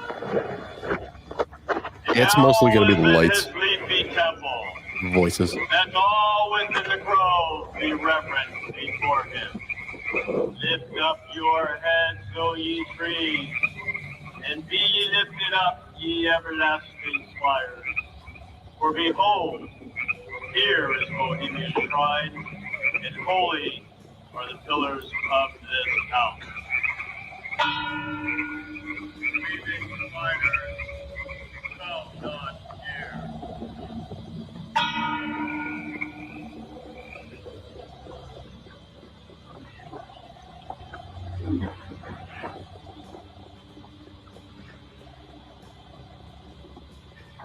I wish that was a little. I wish it was a little bit more in focus. Like somebody would have sharpened that footage up or something. Is there a clean? Is there like Really old. Is it? Does all the footage look like this? All the footage I could find did, yeah, but Yeah. I don't know. There might be somebody out there who high defed it up, but I doubt it. Was It's a this hidden aired? camera. Oh, that's why. Okay. Was this aired on HBO or anything, or was this always on his? No idea. Okay. I'm guessing HBO because one of them had that in the corner. Oh, okay. Horrible body odor.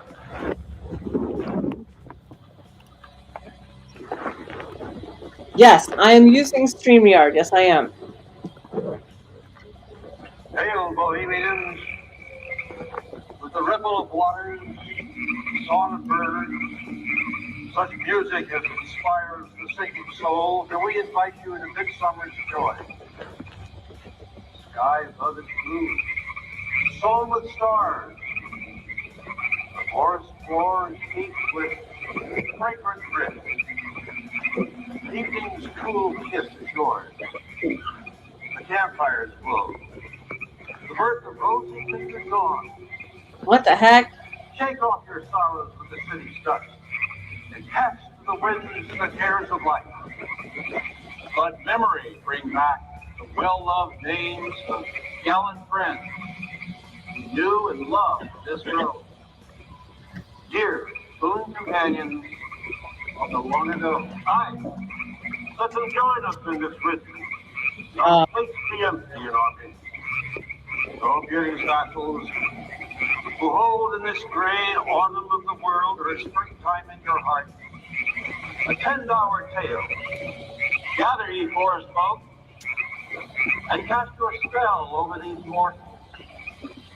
Touch their world-blind eyes with very unseen. Open their eyes and blow all the memories of yesterday and seal the gates of sorrow. It is a dream, and yet not all a dream. Joel Kerr and all of his works are but a dream. As vanished Babylon and goodly Tyre, so shall they also vanish. But the wilding rose blows on the broken battlements of Tyre, and walks rends the stones of Babylon. For beauty is eternal, and we bow to beauty everlasting. For lasting happiness, return to one alone, and she surrounds you now. Great nature, refuge of the weary heart, and only balm for breasts that have been bruised. She hath cool hands for every favorite brow, and gentlest silence for the troubled soul.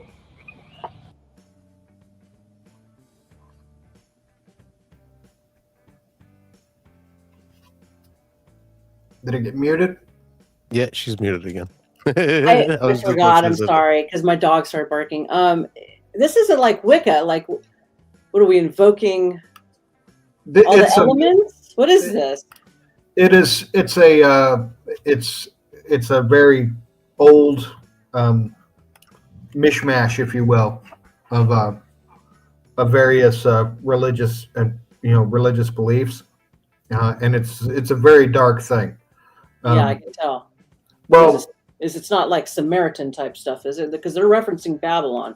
Well, yeah. I mean, it's a reference to child sacrifice, Moloch, throwing children into the fire. Now, here's where people get lost, though, is we see stuff like this, and it gives the impression that it's like some small group of people, oh, there's a handful of people in politics and stuff like this. Well, here's something to chew on. As you know, I'm a writer. I'm also a ghost writer, and some number of years ago, I ghost wrote a book on the dark truth of sex trafficking. Oh, you did? Yes, and I have the book up now, but one of the things that gets sort of lost here is that the sex trafficking industry is over double arms trafficking and drugs combined. Wow. Yeah. In a single year, over 21 million people went missing across the world globally. Over half of those were women and children. Well, there you go. No, well, here's the thing, though. This kind of dovetails into the stuff that we see going on today, like with the whole Epstein files and stuff. Well, one of the problems with the media now is that all the attention is focused on, this Epstein Island, like that was the only place. There's dozens, hundreds of these places. You figure over 200 in 1 year, over like 250,000 people were trafficked into the United States, right? Wow, we should. Where'd they go? That's the question. Where'd they go? Mm. You know, we see all of these. We see this stuff on the news about, they busted some sex trafficking ring in some city or another, and that's low hanging fruit. Those are the small guys. Where are all these people going? Where are they? It's like they just cease to exist. They're gone. Oregon harvesting and stuff. Yeah. Did you know, I found out early this year when I had done a stream and I'd mentioned it, that America is the world, we give out all of the world mostly in the blood. The blood donations is all, we're giving it to everybody. But then they talk about how there's a shortage here. So how the hell are we supplying all this blood to the entire damn world if we have a blood shortage here? And people donating is down, and it's been down for years. I won't ever donate. I mean, there's some stuff going on that people, they've got no clue, and they don't really want to focus on it. They don't want to think about it. Yeah, I know they don't, and that's sad. And then we sit around and we say that children aren't important. Look how important they are to them. I believe the children are the future. Yeah.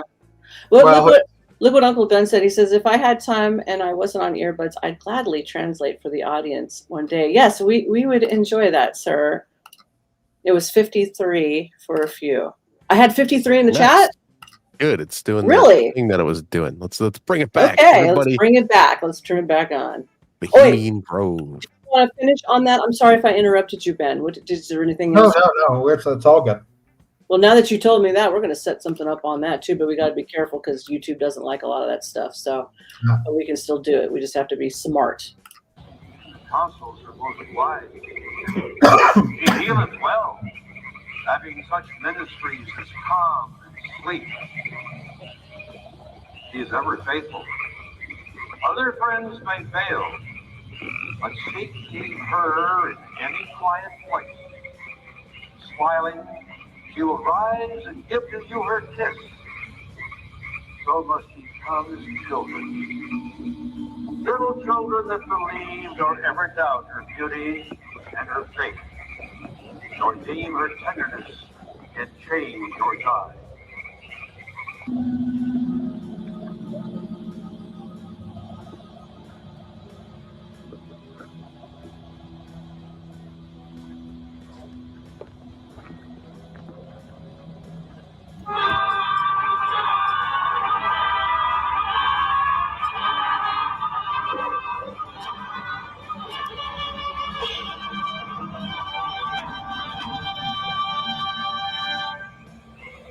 Bohemians and priests, the desperate call of heavy hearts is answered by the power of your fellowship.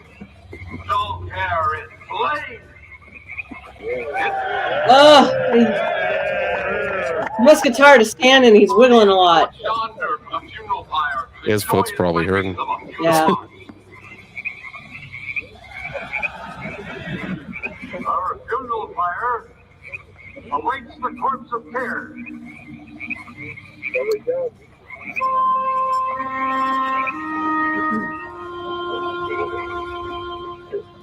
Okay, are all those toads coming through speakers? Is there a lake in the there? video. Oh, really? Well, it must be coming through the speakers because it's loud as hell. Yeah, it's picking it. His mic is picking it up. He's sitting really far back, if you notice, right? Yeah. So he's probably over in the bushes, Mm. or near them, or on some kind of fucking. What would the other thing be? Bleachers. Maybe they have bleachers. Maybe bleachers.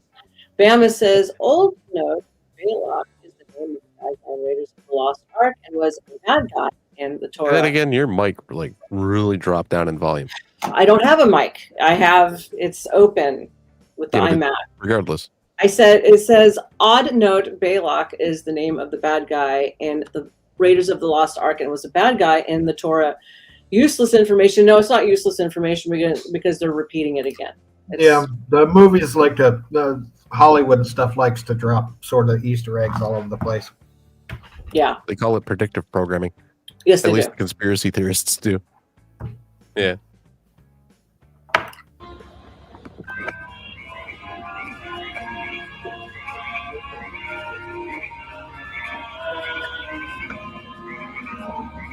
Nice 1930s music. Here you have the Sounds like Ray Noble. painted up like a skull, bringing the bound body across the water. Again, we'll have enhanced video of this later. And let's see if you can pick up all the different occultic meanings in the speeches you're about to hear.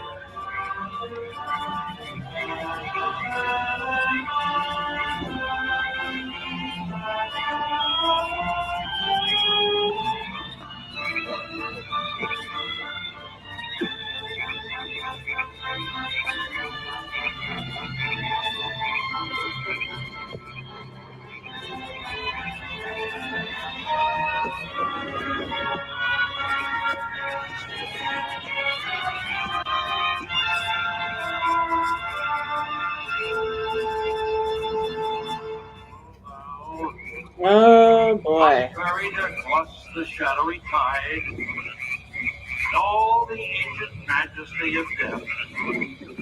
No death, ardent enemy of beauty. Not for thee that has been tribute, or the restful trade. Fire shall have its will of thee, and all the winds make merry with thy dust. Bring fire!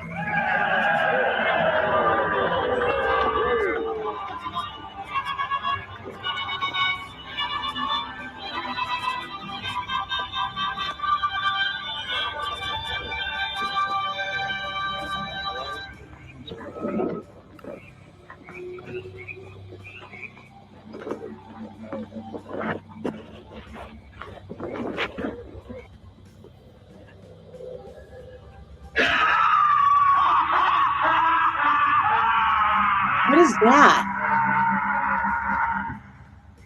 It's old laughing. I don't know who did it. No, is it like little midgets running across holding something?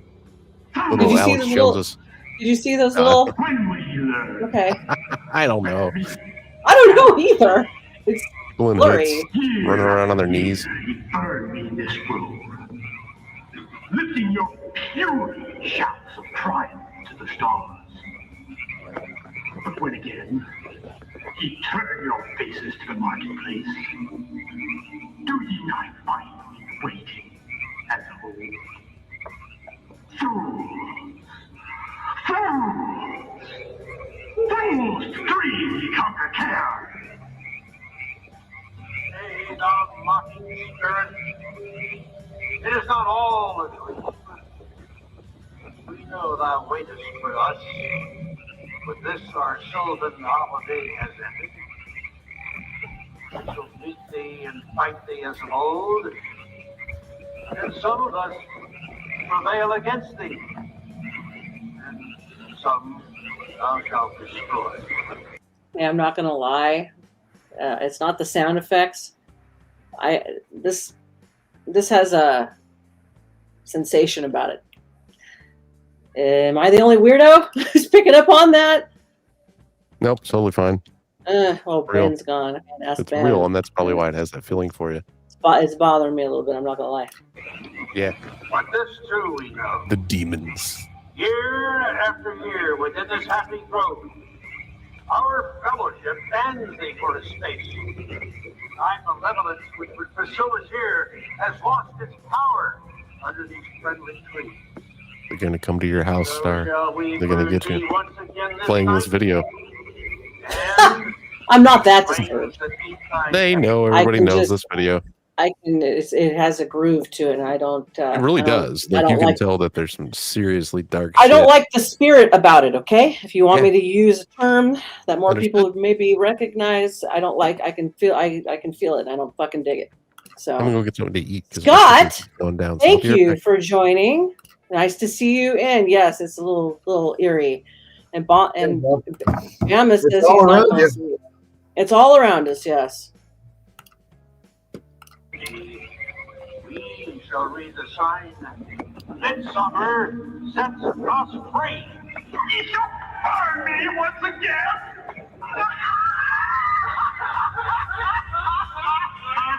Not with me, Wayne, which hither ye have brought from regions where I reign. Ye fools and priests, I spit upon your fire.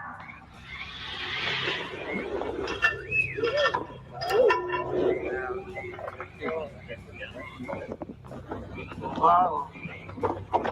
Grandson of all mortal wisdom. Owl of Bohemia, we beseech thee, grant us thy counsel.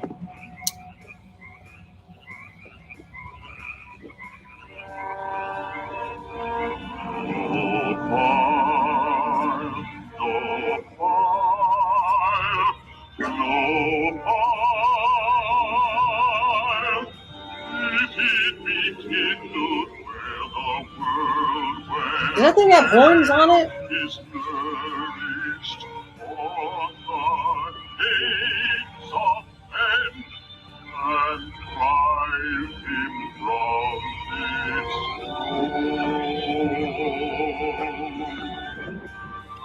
Is that horns on that thing? Does anybody know what that thing is in the background?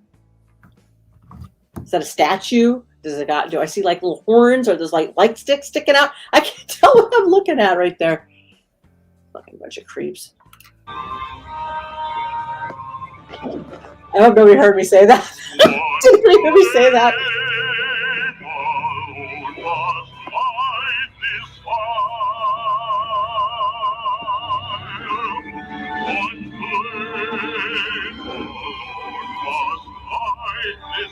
Oh. Thank you, Uncle Guns.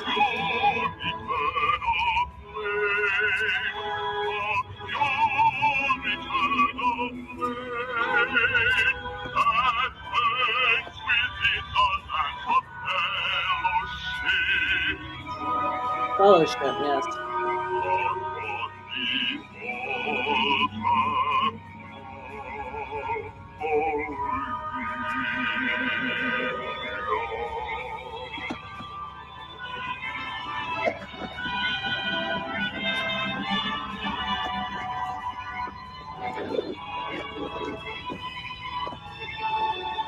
Great owl of Bohemia, we thank thee for thy adoration.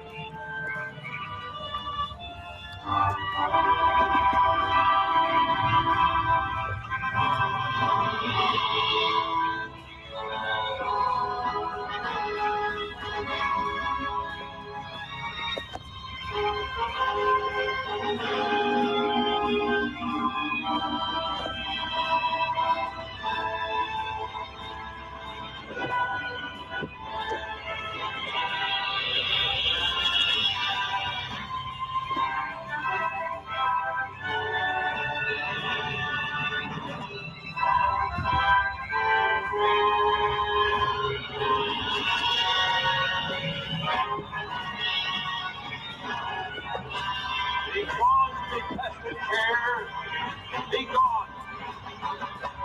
Once more, we banish thee. Be gone, dull care. Uncle Guns has some words on it.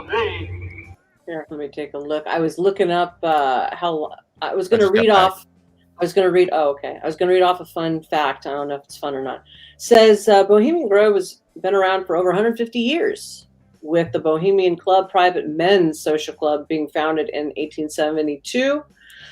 Club's first annual summer encampment at what would become the Bohemian Grove took place in 1878, a few years after its foundation. And key dates: 1872, the Bohemian Club was founded by artists and journalists in San Francisco. Oh, so they were all gay. Okay. I'm wondering if what's his face was a part of this. Uncle Guns? Probably. No, no, Hearst. William Randolph Hearst. 1878. Oh yeah, 1878. The club's first annual summer retreat, Midsummer High Jinks, was held at the location that would be known as the Bohemian Grove. That's in California. If I'm. Oh yeah. Okay, and then 1881, tradition of the Cremation of Care. Okay, opening ceremony to dispel worries was instituted at the Grove. Okay, now let's look at what Uncle Guns was saying. Think of it as the world's most exclusive dinner theater. Nothing spooky or scary. Literally just is school play. Oh, really? Okay. Oh, I can agree to some extent. I think that's just the surface of it. I'm kind of curious about those bodies that they're talking about moving around, you know. Well, they do pretend sacrifices. Yeah. What'd you get to eat? Nothing. I always sound like this. Oh, you always sound like you're stuffing a mouthful of something in there, huh? Okay. All right. Maybe. Stay off the cookies. Cashews. Just kidding. Just kitties. Just kidding. Cashew chicken. Oh. Once again, midsummer sets us free.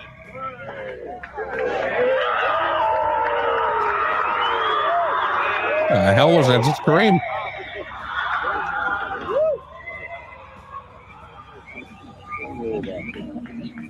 So they all scream at the same time of the victim, right? Is that what they're doing to cover it up? Yeah. If that's real, if that's what's going on, you would probably have a bunch of people scream at the same time, so it would drown out whoever's getting, you know, hurt.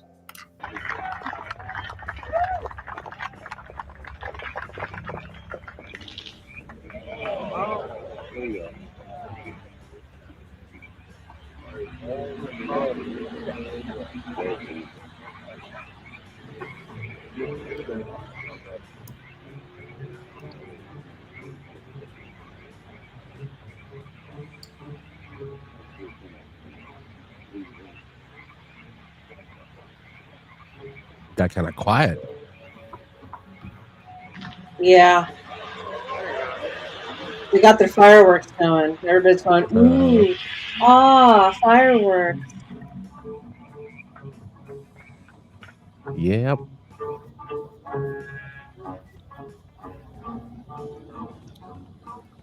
That was Grieg, Hall of the Mountain King. It's very what? That was Grieg, Hall of the Mountain King. I am not familiar with that one, to be honest with you. That's one of my favorites. I like it. Very cool. Is this a novel? No, that was classical music. That Oh, okay. I wasn't sure if you were talking about the music or talking about. Okay. I think the song is public domain at this point, I think so too. but I don't know about for YouTube domain. You know. You know, I don't know. Let it go. You know what it reminded me of? It reminded me of Ray Noble, and nobody here is going to know who the hell Ray Noble is. Ray Noble was part of the big band era, like the 1910, 1920s, and they featured most of his soundtrack work in, say, The Shining. That's how you would best know who he is. So the opening song and that eerie stuff, that's Ray Noble. Bama says there's a theory that her son was one that got the Black Dahlia pregnant and Buggy Seagal hurt over it. I gotta watch what I'm saying. Another thing that most people don't know is that he has a illegitimate daughter who looks exactly like him, and she's very unattractive, and they won't claim her because the fact that she was born outside of the marriage, but they take care of her. The Hearsts are still moving around and operating very hot and heavily. So don't think they went anywhere. They sure didn't.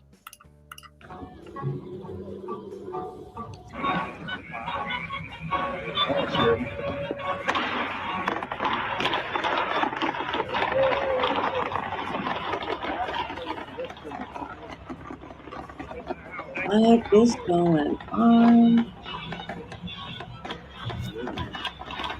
You know what this reminds me of? The Stern ceremony a little bit. Howard Stern?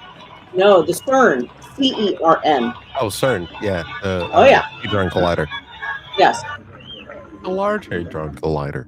Now we're going to get to some enhanced video. And we'll go play by play through some of the more occultic statements.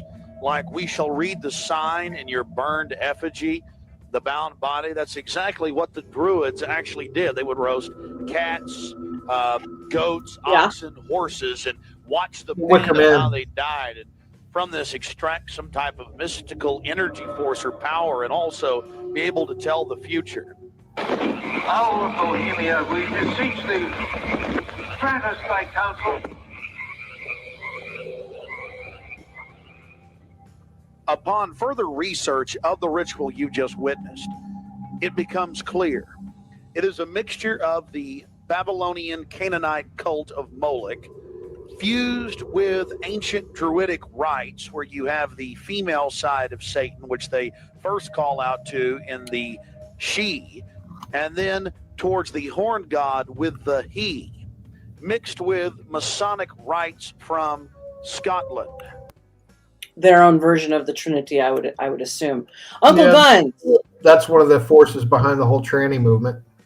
Yes, I'm aware of that. Uncle Gun says, for those who don't know me, I spent 30 plus years in the service of the Dark Lord, 20 plus years in the military.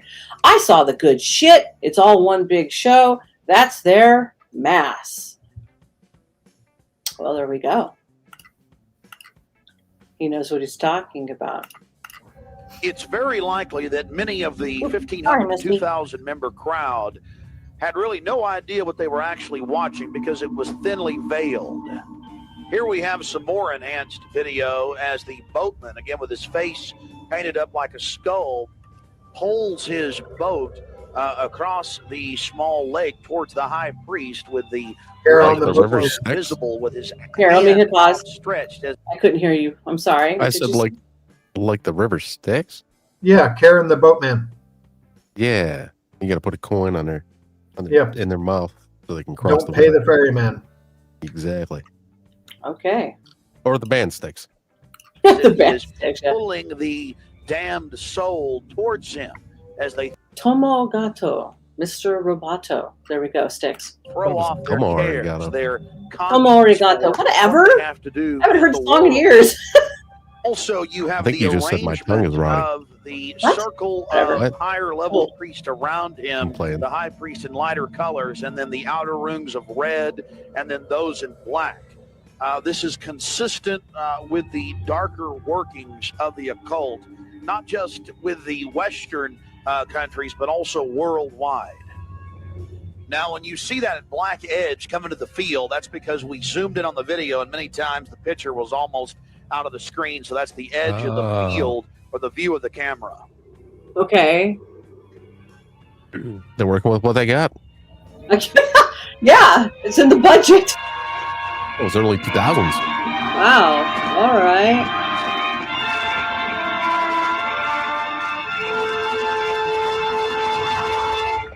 We'll get back to more enhanced video of the ritual here. Uncle Guns, how much of what Alex was saying was the truth when he's combining the occultish, ritualistic, and the druid and all of that stuff? Was that accurate, or is he like reading more into it like a good salesman would? I'll wait for him to get back on that one. And I'm going to read, hold on, Colata. Seems like you guys are having a Thurple movie night. Love it. Yeah. And then, Bama says, Satan is a job title. He is a interlocutor. What is it? What is that word? Locutor? Never mind. Locutor? A prosecutor, no more, no less for us Jews. Yes, and yes, I understand. It's pseudo-acetaminophen. Yeah, potato, rubber baby buggy bumpers. Miss School of Thought, the Bohemian Grove infiltration, it was July 15th, 2000. So that explains the camera quality. That if does. it was a portable camera from 2000. Yeah. Or probably 99, depending. I don't know. It was already July, so it was probably a 2000 model. You know what I mean? Mm-hmm, I do. They were keeping up with their technology, I'm sure. They were. SIM cards didn't really become very capable until after 2008. Right. And I know. I'm not going to say why I know. Anyways, moving along. That makes it sound like you shot some videos. Down in the corner, Not the kind of videos you want to say, but yeah. I'm speaking for the chat. News forget stuff. this, the image of a human body burning on the altar. Again, this is what they were handing out to those that were witnessing these macabre activities. But again, from Babylon on into ancient England, the word bone fire, meaning human sacrifices being thrown into fiery pits, turned into today's bonfire. After the sacrifice, members of the cult would sweep up the ashes of the victim and use them in future rituals. One of the things that is extremely obvious by looking at the program handed out to Bohemian Club members is the person creating the program had a deep understanding of the occult. Okay.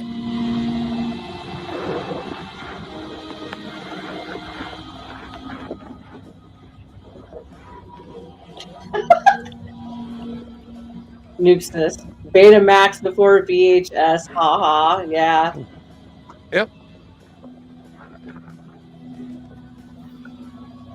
I don't really know what the Betamax was. I know what the VHS is, though. Right. Star had a camera that could shoot laser disc. Yeah, that was crazy. She's the only one that had it. Yep. It was bulky.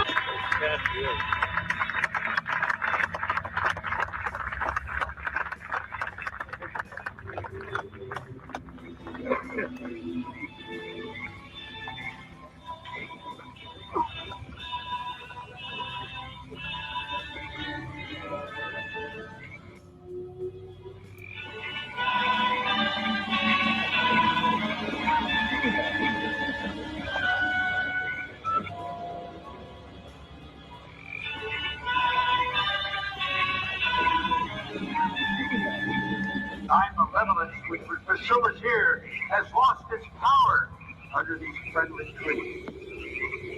So shall we burn thee once again this night, and in the flames that eat thine effigy, we shall read the sign, Midsummer sets us free.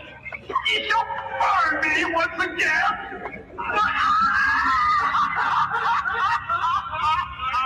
Out with me, flame, which hither ye have brought from regions where I reign. This is starting to seem cheesy. I spit upon your fire. Yeah, it's getting a little more cheesy. Oh, he spit upon a fire with perks of fire. Prince of all mortal wisdom, Owl of Bohemia, we beseech thee, grant us thy counsel. O great Owl of Bohemia, we thank thee for thy adjuration.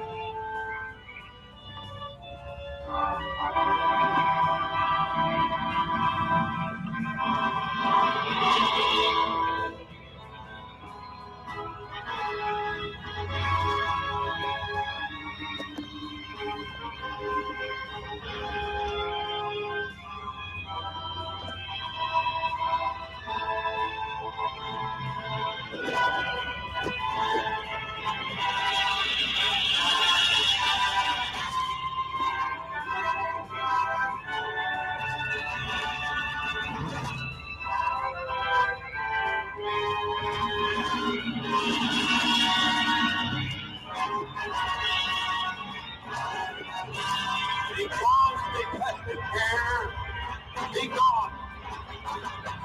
Once more, be banished thee. Be gone, don't care. Fire shall have its will of thee. Be gone, don't care. And all the winds, be buried with thy dust. Hail, fellowship's eternal flame. Once again, midsummer sets us free. Bring out the horns. Yep. Huh? What? Oh, never mind. Exactly. And then Uncle Gunn says, Betamax was way higher quality but more expensive. VHS was the test tape to Betamax, but VHS won out because the machine on tape was cheaper. Mm-hmm. As if Blu-ray came out before DVD. Now, I remember Blu-ray. I remember my uncle buying stuff and renting stuff on Blu-ray. That thing was a pain in the ass. It was huge. It was like having two. Really? Yeah, it was the size of a record player. They were literally 12 inches. Laser disc.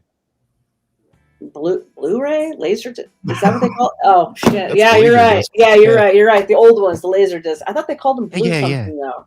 Didn't they call them blue They had a something Blu-ray. back then? They had a blue something. Yeah, they did. I just don't remember the full name of it. But Okay. yeah, geez. I know stupid shit about this. It's okay. You too? Yeah. Like, I guess Batman Returns, the laser disc for that, if you find one, it's probably just ruined in the package. They weren't printed correctly. That and Terminator 2. I believe both those movies were like there was a big deal about them being on Laserdisc, and then they both had printing issues. Like most people got terrible, unworkable copies of them. There you go. Stupid fact. Stupid fact.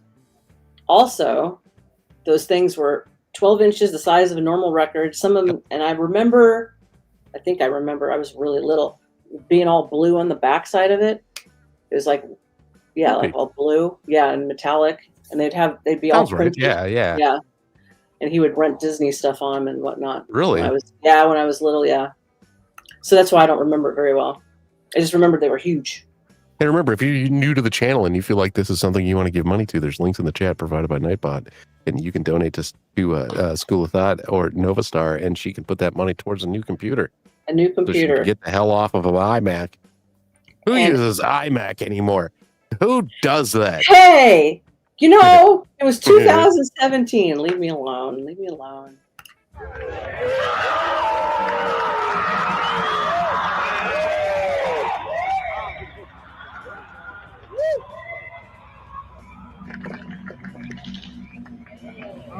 There you see the funeral pyre burning with the effigy of a human, or it could be real, ladies and gentlemen. There's been a lot of strange going-ons in that area of Northern California. But this is what the establishment is into right here in America. The Cremation of Care. And this was July 15th, 2000.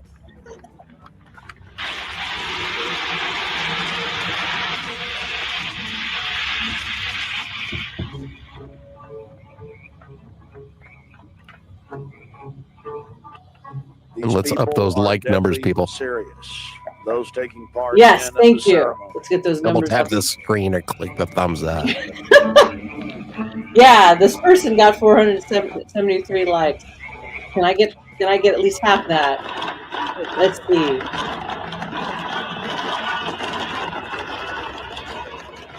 You're at 19 right now. I'm disappointed in you, Chad.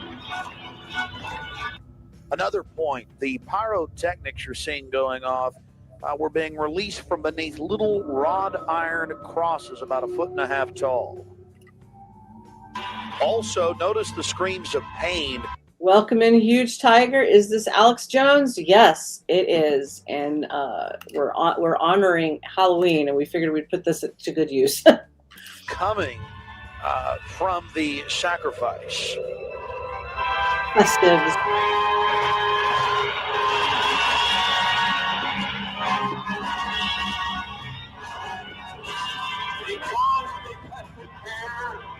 I didn't mean to.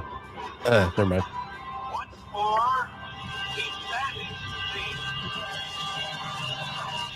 Be gone, dull care. Fire shall have its will and be. Be gone, dull care.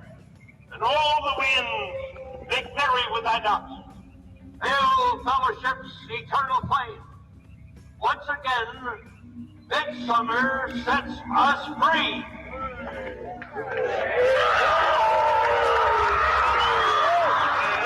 Who's screaming now? Yes, like exactly what Uncle Gunn said. Welcome all. Tell us what you think about this wacky old Alex Jones Bohemian Grove video and the weird people screaming in the background. Yeah. Yeah. One of the facets of the ritual that goes deeply into the occult. Again, we've already mentioned the druids at their bonfires throwing bodies into fiery pits after ritually cutting their hearts out or slitting their throats. They talk about reading the sign in the burning effigy, reading the sign. Again, research your history books Effigy? on We the know that occult guy. and the Encyclopedia Britannica on what the druids would engage in. This is just unbelievably macabre and evil. So shall we burn thee once again this night, and in the flames that eat thine effigy, we shall read the sign. Well, we're going to confront George Bush on Bohemian Nice. Grove. George Bush Jr. They've been announcing Really? on CNN, MSNBC on television last night and today. For the first time in history, they're admitting it. why the vice presidential decision was made at Bohemian Grove. George Bush Sr., the former president, and Golden Powell and others. So now they're just throwing it in everybody's face.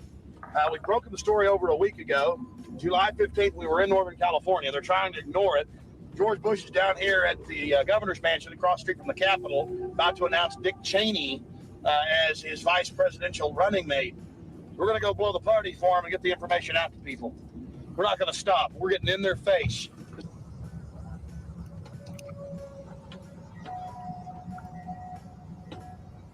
I want to make it clear that I'm neither Republican.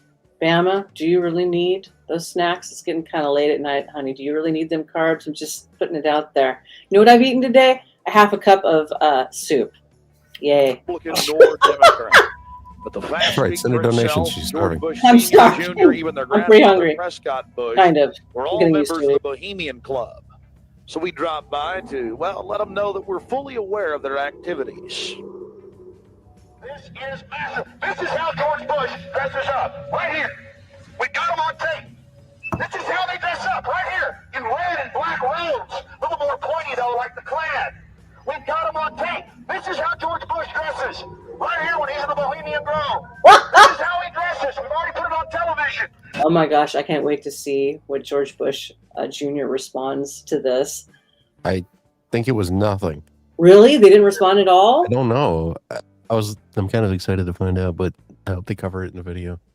Absolutely disgusting. George Bush isn't a conservative. He's not for family values. He is nothing but a Luciferian twit. A Luciferian twit, Bush. You may think you can feed on the human population. We say no to you. We're on the march. What is that? Long live the Constitution and death to the New World Order. We stand firm. What did you say? I said Skull and Bone Society out of Yale. Yeah. Most of the presidents were a part of it. Yeah, it's pretty well known that George Bush, both of them were. Even the Adams? Ben, even the Adams? Probably. Yeah. I mean, it goes back that far. Yeah. I have definitely. No, I'm kidding. I have his diaries, and he was talking about being a Reformed Catholic, and then he started making fun of him. Damn. He seemed like he was more on the Protestant, like as if it's really any damn difference. Really, honestly, it's not. Honestly, it's not really. We stand strong for America against your evil, Bush, and we're going to get this story out, and we're going to continue to push it, because the truth will not be hidden, that you are part of a 3,000-plus-year-old devil cult, the outgoing from Babylon as well as Tyre. We have the high priest admitting all this. We have it on videotape. It is documented. It is documented. A Luciferian devil worshiper. Already people all over Austin are talking about it. We're not afraid of you. We're not afraid of your minions. That we're waking your minions up every day with the hardcore evidence. We know you're. I don't know. He seemed a little nervous when they started pinching him in 2016 for all of his money, but that's just me. In 91, the whole thing was stage managed. We understand you've been helping to sell this country out, Bush, and we're going to expose you and your Luciferian rights. We have the videotape. This is a massive story. One of the stories of the century. One of the stories of the century. And you had the Luciferian cult for 121 years in Northern California. I went inside for the Cremation of Care. I witnessed the entire debacle. Many of these Secret Service agents at that end, no doubt, protecting these people inside of this system. There had to be, in my belief. You see that old wagon? That was an old wagon driving away. Let's see. What did he say? Nuxus says, yes, he is a king of grifting. I would say, yeah, a little more fear-mongering, you know, kind of traditional, old, outlandish press approach. You know, somebody's got to do it. He's a batter against Satan. And now he's got lots and lots of supplements and things that you can buy, and he has for years. An occultist, a deep occultist, who designed each of the elements of this ceremony.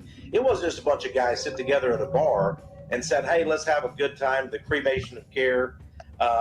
Bama says he should have been a preacher. He could have been if maybe he'd be actually, saved and like actually learn more. I watched years ago some people he had on there and they were talking about spiritualism and a bunch of weirdo crap, and like he just sounded like another one of those extreme guys who play with Christianity, but don't really seem to be much of one. But I don't know the man, so maybe I'm wrong.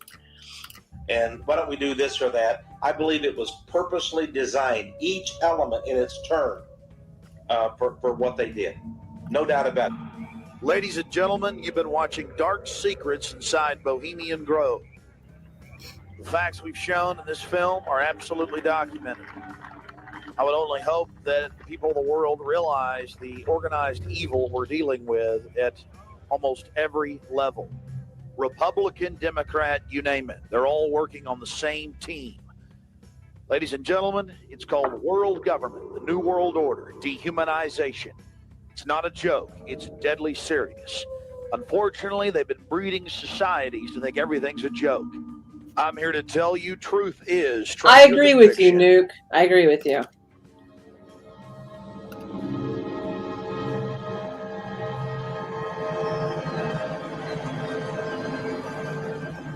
And that one is over.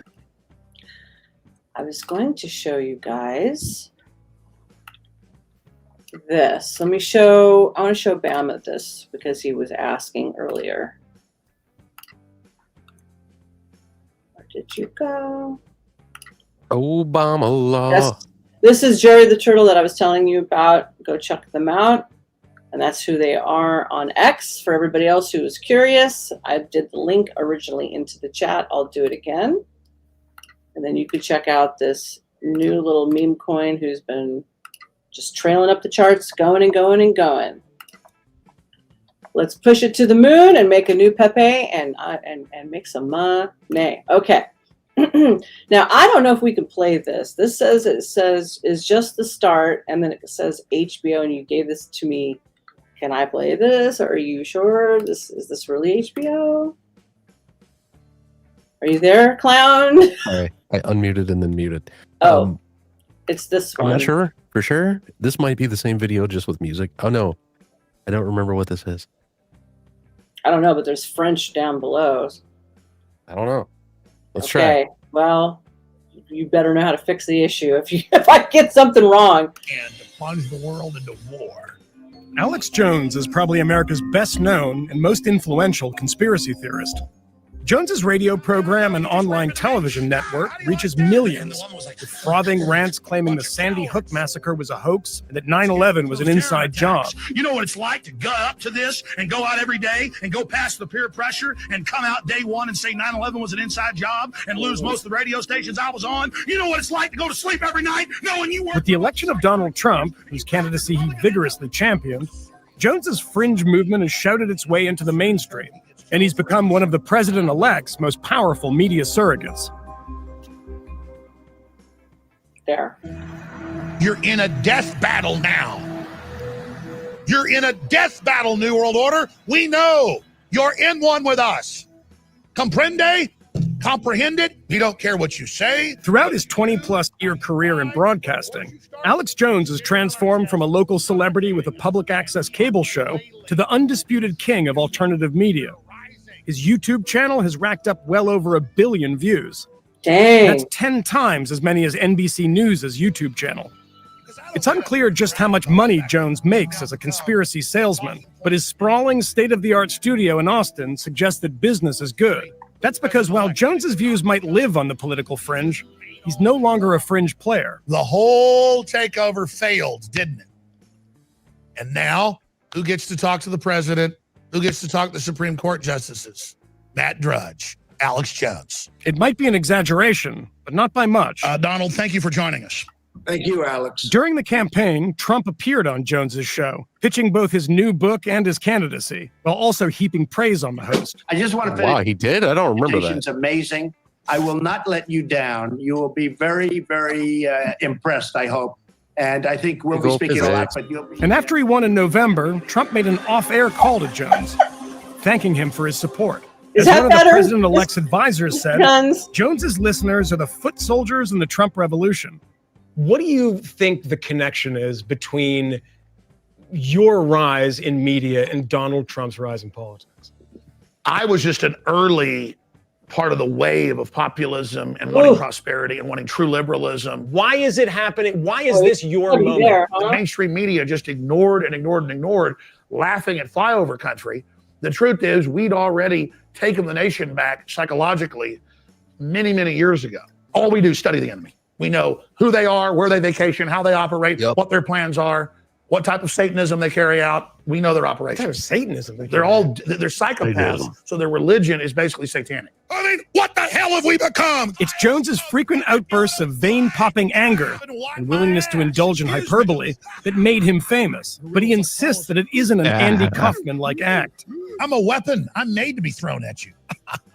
There's not a lot of people that when I say I'm going to interview them, they say, I don't think he's serious. Is there an element of theater to it? Nuxus says, and why did we choose a vertical stream? And the answer is exactly what Uncle Gun sends its algorithms. It is not my preferred method because it's very hard to get stuff all into this little screen, but it targets more people on their phones and whatever lives go on for whatever reason. You sit there, you watch the show, Yeah. no questions. You're That's not allowed right. to ask questions. You'd be a good You're little turning into boy leftist. or a Oh, wait, girl. no, never mind. I retract Sit my there. previous statement. Don't make me get my whips out. I got several. Trust me. I mean everything I Go say find them. when I'm being serious. And more, I'm serious probably 95% of the time. You're a pretty intense guy. You understand that like people are like, wait, what's going on? No, but I'm telling you why I turned it off. Please be respectful to my mods. Thank you, Nuke. Yeah. Even when I'm being satirical and trying to point something out, but I am letting the dog off the leash. I'm letting, Dr. Jekyll, Mr. Hyde, I'm letting Mr. Hyde out. Look at this. But clearing away all the hysterical bluster, what is it that Jones believes? You don't trust government. You think they're incompetent. But I love Trump. But you love Trump, and you also think that government can do all these things. No, that I see the globalist-run government upset by Trump because they know what he's trying to do. So I'm trying to give that a shot at reforming it. This is part of a global awakening to the New World Order. I'm such an authoritarian. You just don't sign the release. In addition to peddling paranoia, Jones also peddles a huge range of products, from male vitality drops to a year's supply of survival food. If the store is blocked because of massive communist Chinese hack attacks, you can always call toll-free. Okay. Yeah. When Jones isn't railing against the New World Order, he's plotting the overthrow of his other favorite hate object, the mainstream media. On a conference room whiteboard, his staff had mapped out media organizations they believe are enemies of freedom. I noticed that you're the most free and independent is oddly enough you. Yes. How did do you know how we got here? I was just saying, used to Vice before it was owned by the bigwigs would be kind of more over here, but now it's kind of the middle.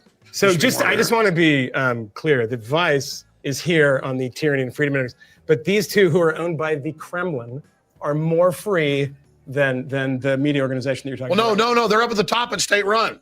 But they're also closer to the freedom. Yeah, I mean, I found their stuff to be more based in reality. Are you fucking serious? But Jones's uncomfortable relationship with reality hasn't been an impediment to success. He's an undeniably effective salesman. Oh, hell yes, because when he the is. cameras are on, Jones is on. Now the new left is like keep Overman going, Russian scum, we're at war with Russia. We need to have war with Russia and start bombing them now. I'm liberal. I want thermonuclear frickin' war. Alex. I'm hysterical. I'm over here. See? Acting. Well, the fire and brimstone traveling preacher has a long history in America. He does. And so does the outlandish shock jock. For entertainment purposes, welcome to acting. Yes. Are you guys saying that Alex Jones isn't 100% real? I'm Are saying you guys saying that he didn't have a lawsuit between him and his ex-wife where he had to say that it was just a character in order not to get sued for all of his worth? Are you saying that's real? I'm saying that's real. Yes. Just like when Star goes into salesman mode, it's real. Donald Trump, knew who I was, knew what I was doing. talk to some him in there. The whole point is it's not about me. I'm just pointing out the movement that was already there that he basically surfed in on. But you're the loudest person talking about But this. here's You're the the most thing, I'm telling successful you, person talking. Bigger waves are coming. We don't rise and fall with Trump. Now you're going to see the next wave. Good luck with that. Nice. All right. Right on. All right, gentlemen. Is there anything you want to say about our stream tonight? I'm sexy. I don't know. Something, some compliment. My hair looks wonderful. Not really. One's in the chat. rushed- Star is a Rushed snack. out. What? Hey. No, What? I'm One's not in the going chat. there. If Star's a snack. Oh God. Scooby snacks. Yeah, no. Sweater pets. Do what? What did you say? I said sweater pets. Oh, sweater pets. Yes, I've never heard sweat. You know, that's the first time I Dirty ever heard pillows. that one. I thought I heard it all, but that was a new one. Sweater pets. You got me on that one, Mr. Guns. I'm not gonna lie. Hey, Nuxus, stop talking some smack about my vertical, okay? Just enjoy it and be a good little boy. Yeah. Where's my paddle? Don't make me do it. I'll get my paddle out. Where'd my prop go? Ah, crap. I'm moving. One of my props. It's packed. I'm sorry. I'm moving. It's nowhere to be found. Next time. Mm-hmm. So, do you gentlemen want to say anything before we close this down? Or do you want to add Disappointed anything? in the chat for not liking your stream enough. I'm a Hit the little like button. they want to hurt my little teacher heart today. Did anybody out there donate either? They're like, you better donate. They can donate when they can. I'm not I'm gonna that hang them upside down. I'm gonna shake them until change falls out their pockets. falls out. Can you at least make it because inflation can at least get $1? I mean, probably some dimes. Dimes? Either way. All right. Enough times. They'll gather up. You know, you can carry a lot of them. Well, if you did make a donation and I don't know just yet, I have to check my phone after the stream. I thank you and I appreciate you. Anybody who's been lurking about, please remember to like and subscribe. I am Nova Star, your host at School of Thought, and my two comrades. We've got Ravensmark Ben up there, Ghost Rider, and we've got Tribicast Podcast below. Call me You a can also find comrade. them. That is communist speak. Fight me. Come over here, and I'm going to win. I have a I'm mean... gonna cover myself in baby oil, so I'm hard to grab onto. I got a mean right and a left hook. Are you sure you want to go there? You had to be able to punch through the baby oil. It's gonna be everywhere. I may not be able to stand.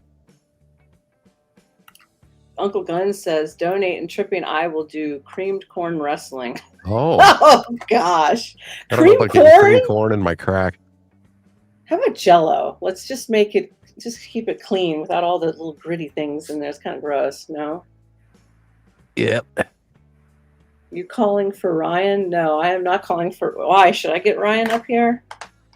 Anyways, I'm going to start having some of you who are my regulars will be able to do calls in soon to School of Thought, and you can interact with me and whoever else will be on the panel. Won't that be exciting? This is all many things that are in the works, and there's only one of me, and I can only wear one hat at a time as I swap them. And I am juggling so many things at once, it's not funny. The secret is you have to have different sized hats. Well, my head's kind of Then you can wear small. two. My head's More. small, so I think I can, work most of them.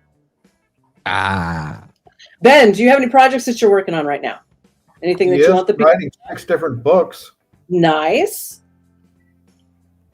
And are we talking fantasy, science fiction? We're talking biography, history? Well, that's 3 of them are my own, and I've got 3 that I'm working on for clients. But very nice. Always looking for new clients. I mean, I'm always, but it's a tightrope you got to walk between doing your own stuff and working for others. It is. Well, you're a fantastic writer and you're a fantastic ghostwriter. And if anybody needs to get a hold of you for your help, how can they do that? Well, I've got a website. I'll have to actually give that to you because I just had it up. But I've got my website, and you can reach me at ravensmark@gmail.com. Very nice.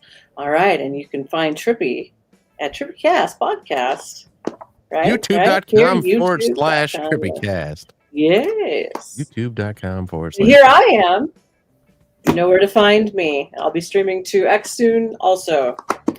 Oh my gosh. Hopefully everything will get situated after November. You better get a computer paid for by the chat by then.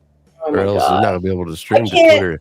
I can't put that much pressure RAM. on people. I need a new system, Well, or look a real power cute and ask supply. him very nicely. Yeah. I need a power supply on my system that got blown up from all the power outages. Please Yep. help. Anyways, getting past all of that, we're going to shut this down, and we're going to wish you all a great rest of your work week. And anything else you guys want to say? You want to just say Tune into the goodbye? TrippyCast tomorrow, Wednesday, 7 p.m. Eastern Standard Time. Wacky Wednesdays. Nice. Very nice. And Ben and I and all of my panelists will be circulating here shortly. Come back and see us again soon. We love you, and goodbye. Bye.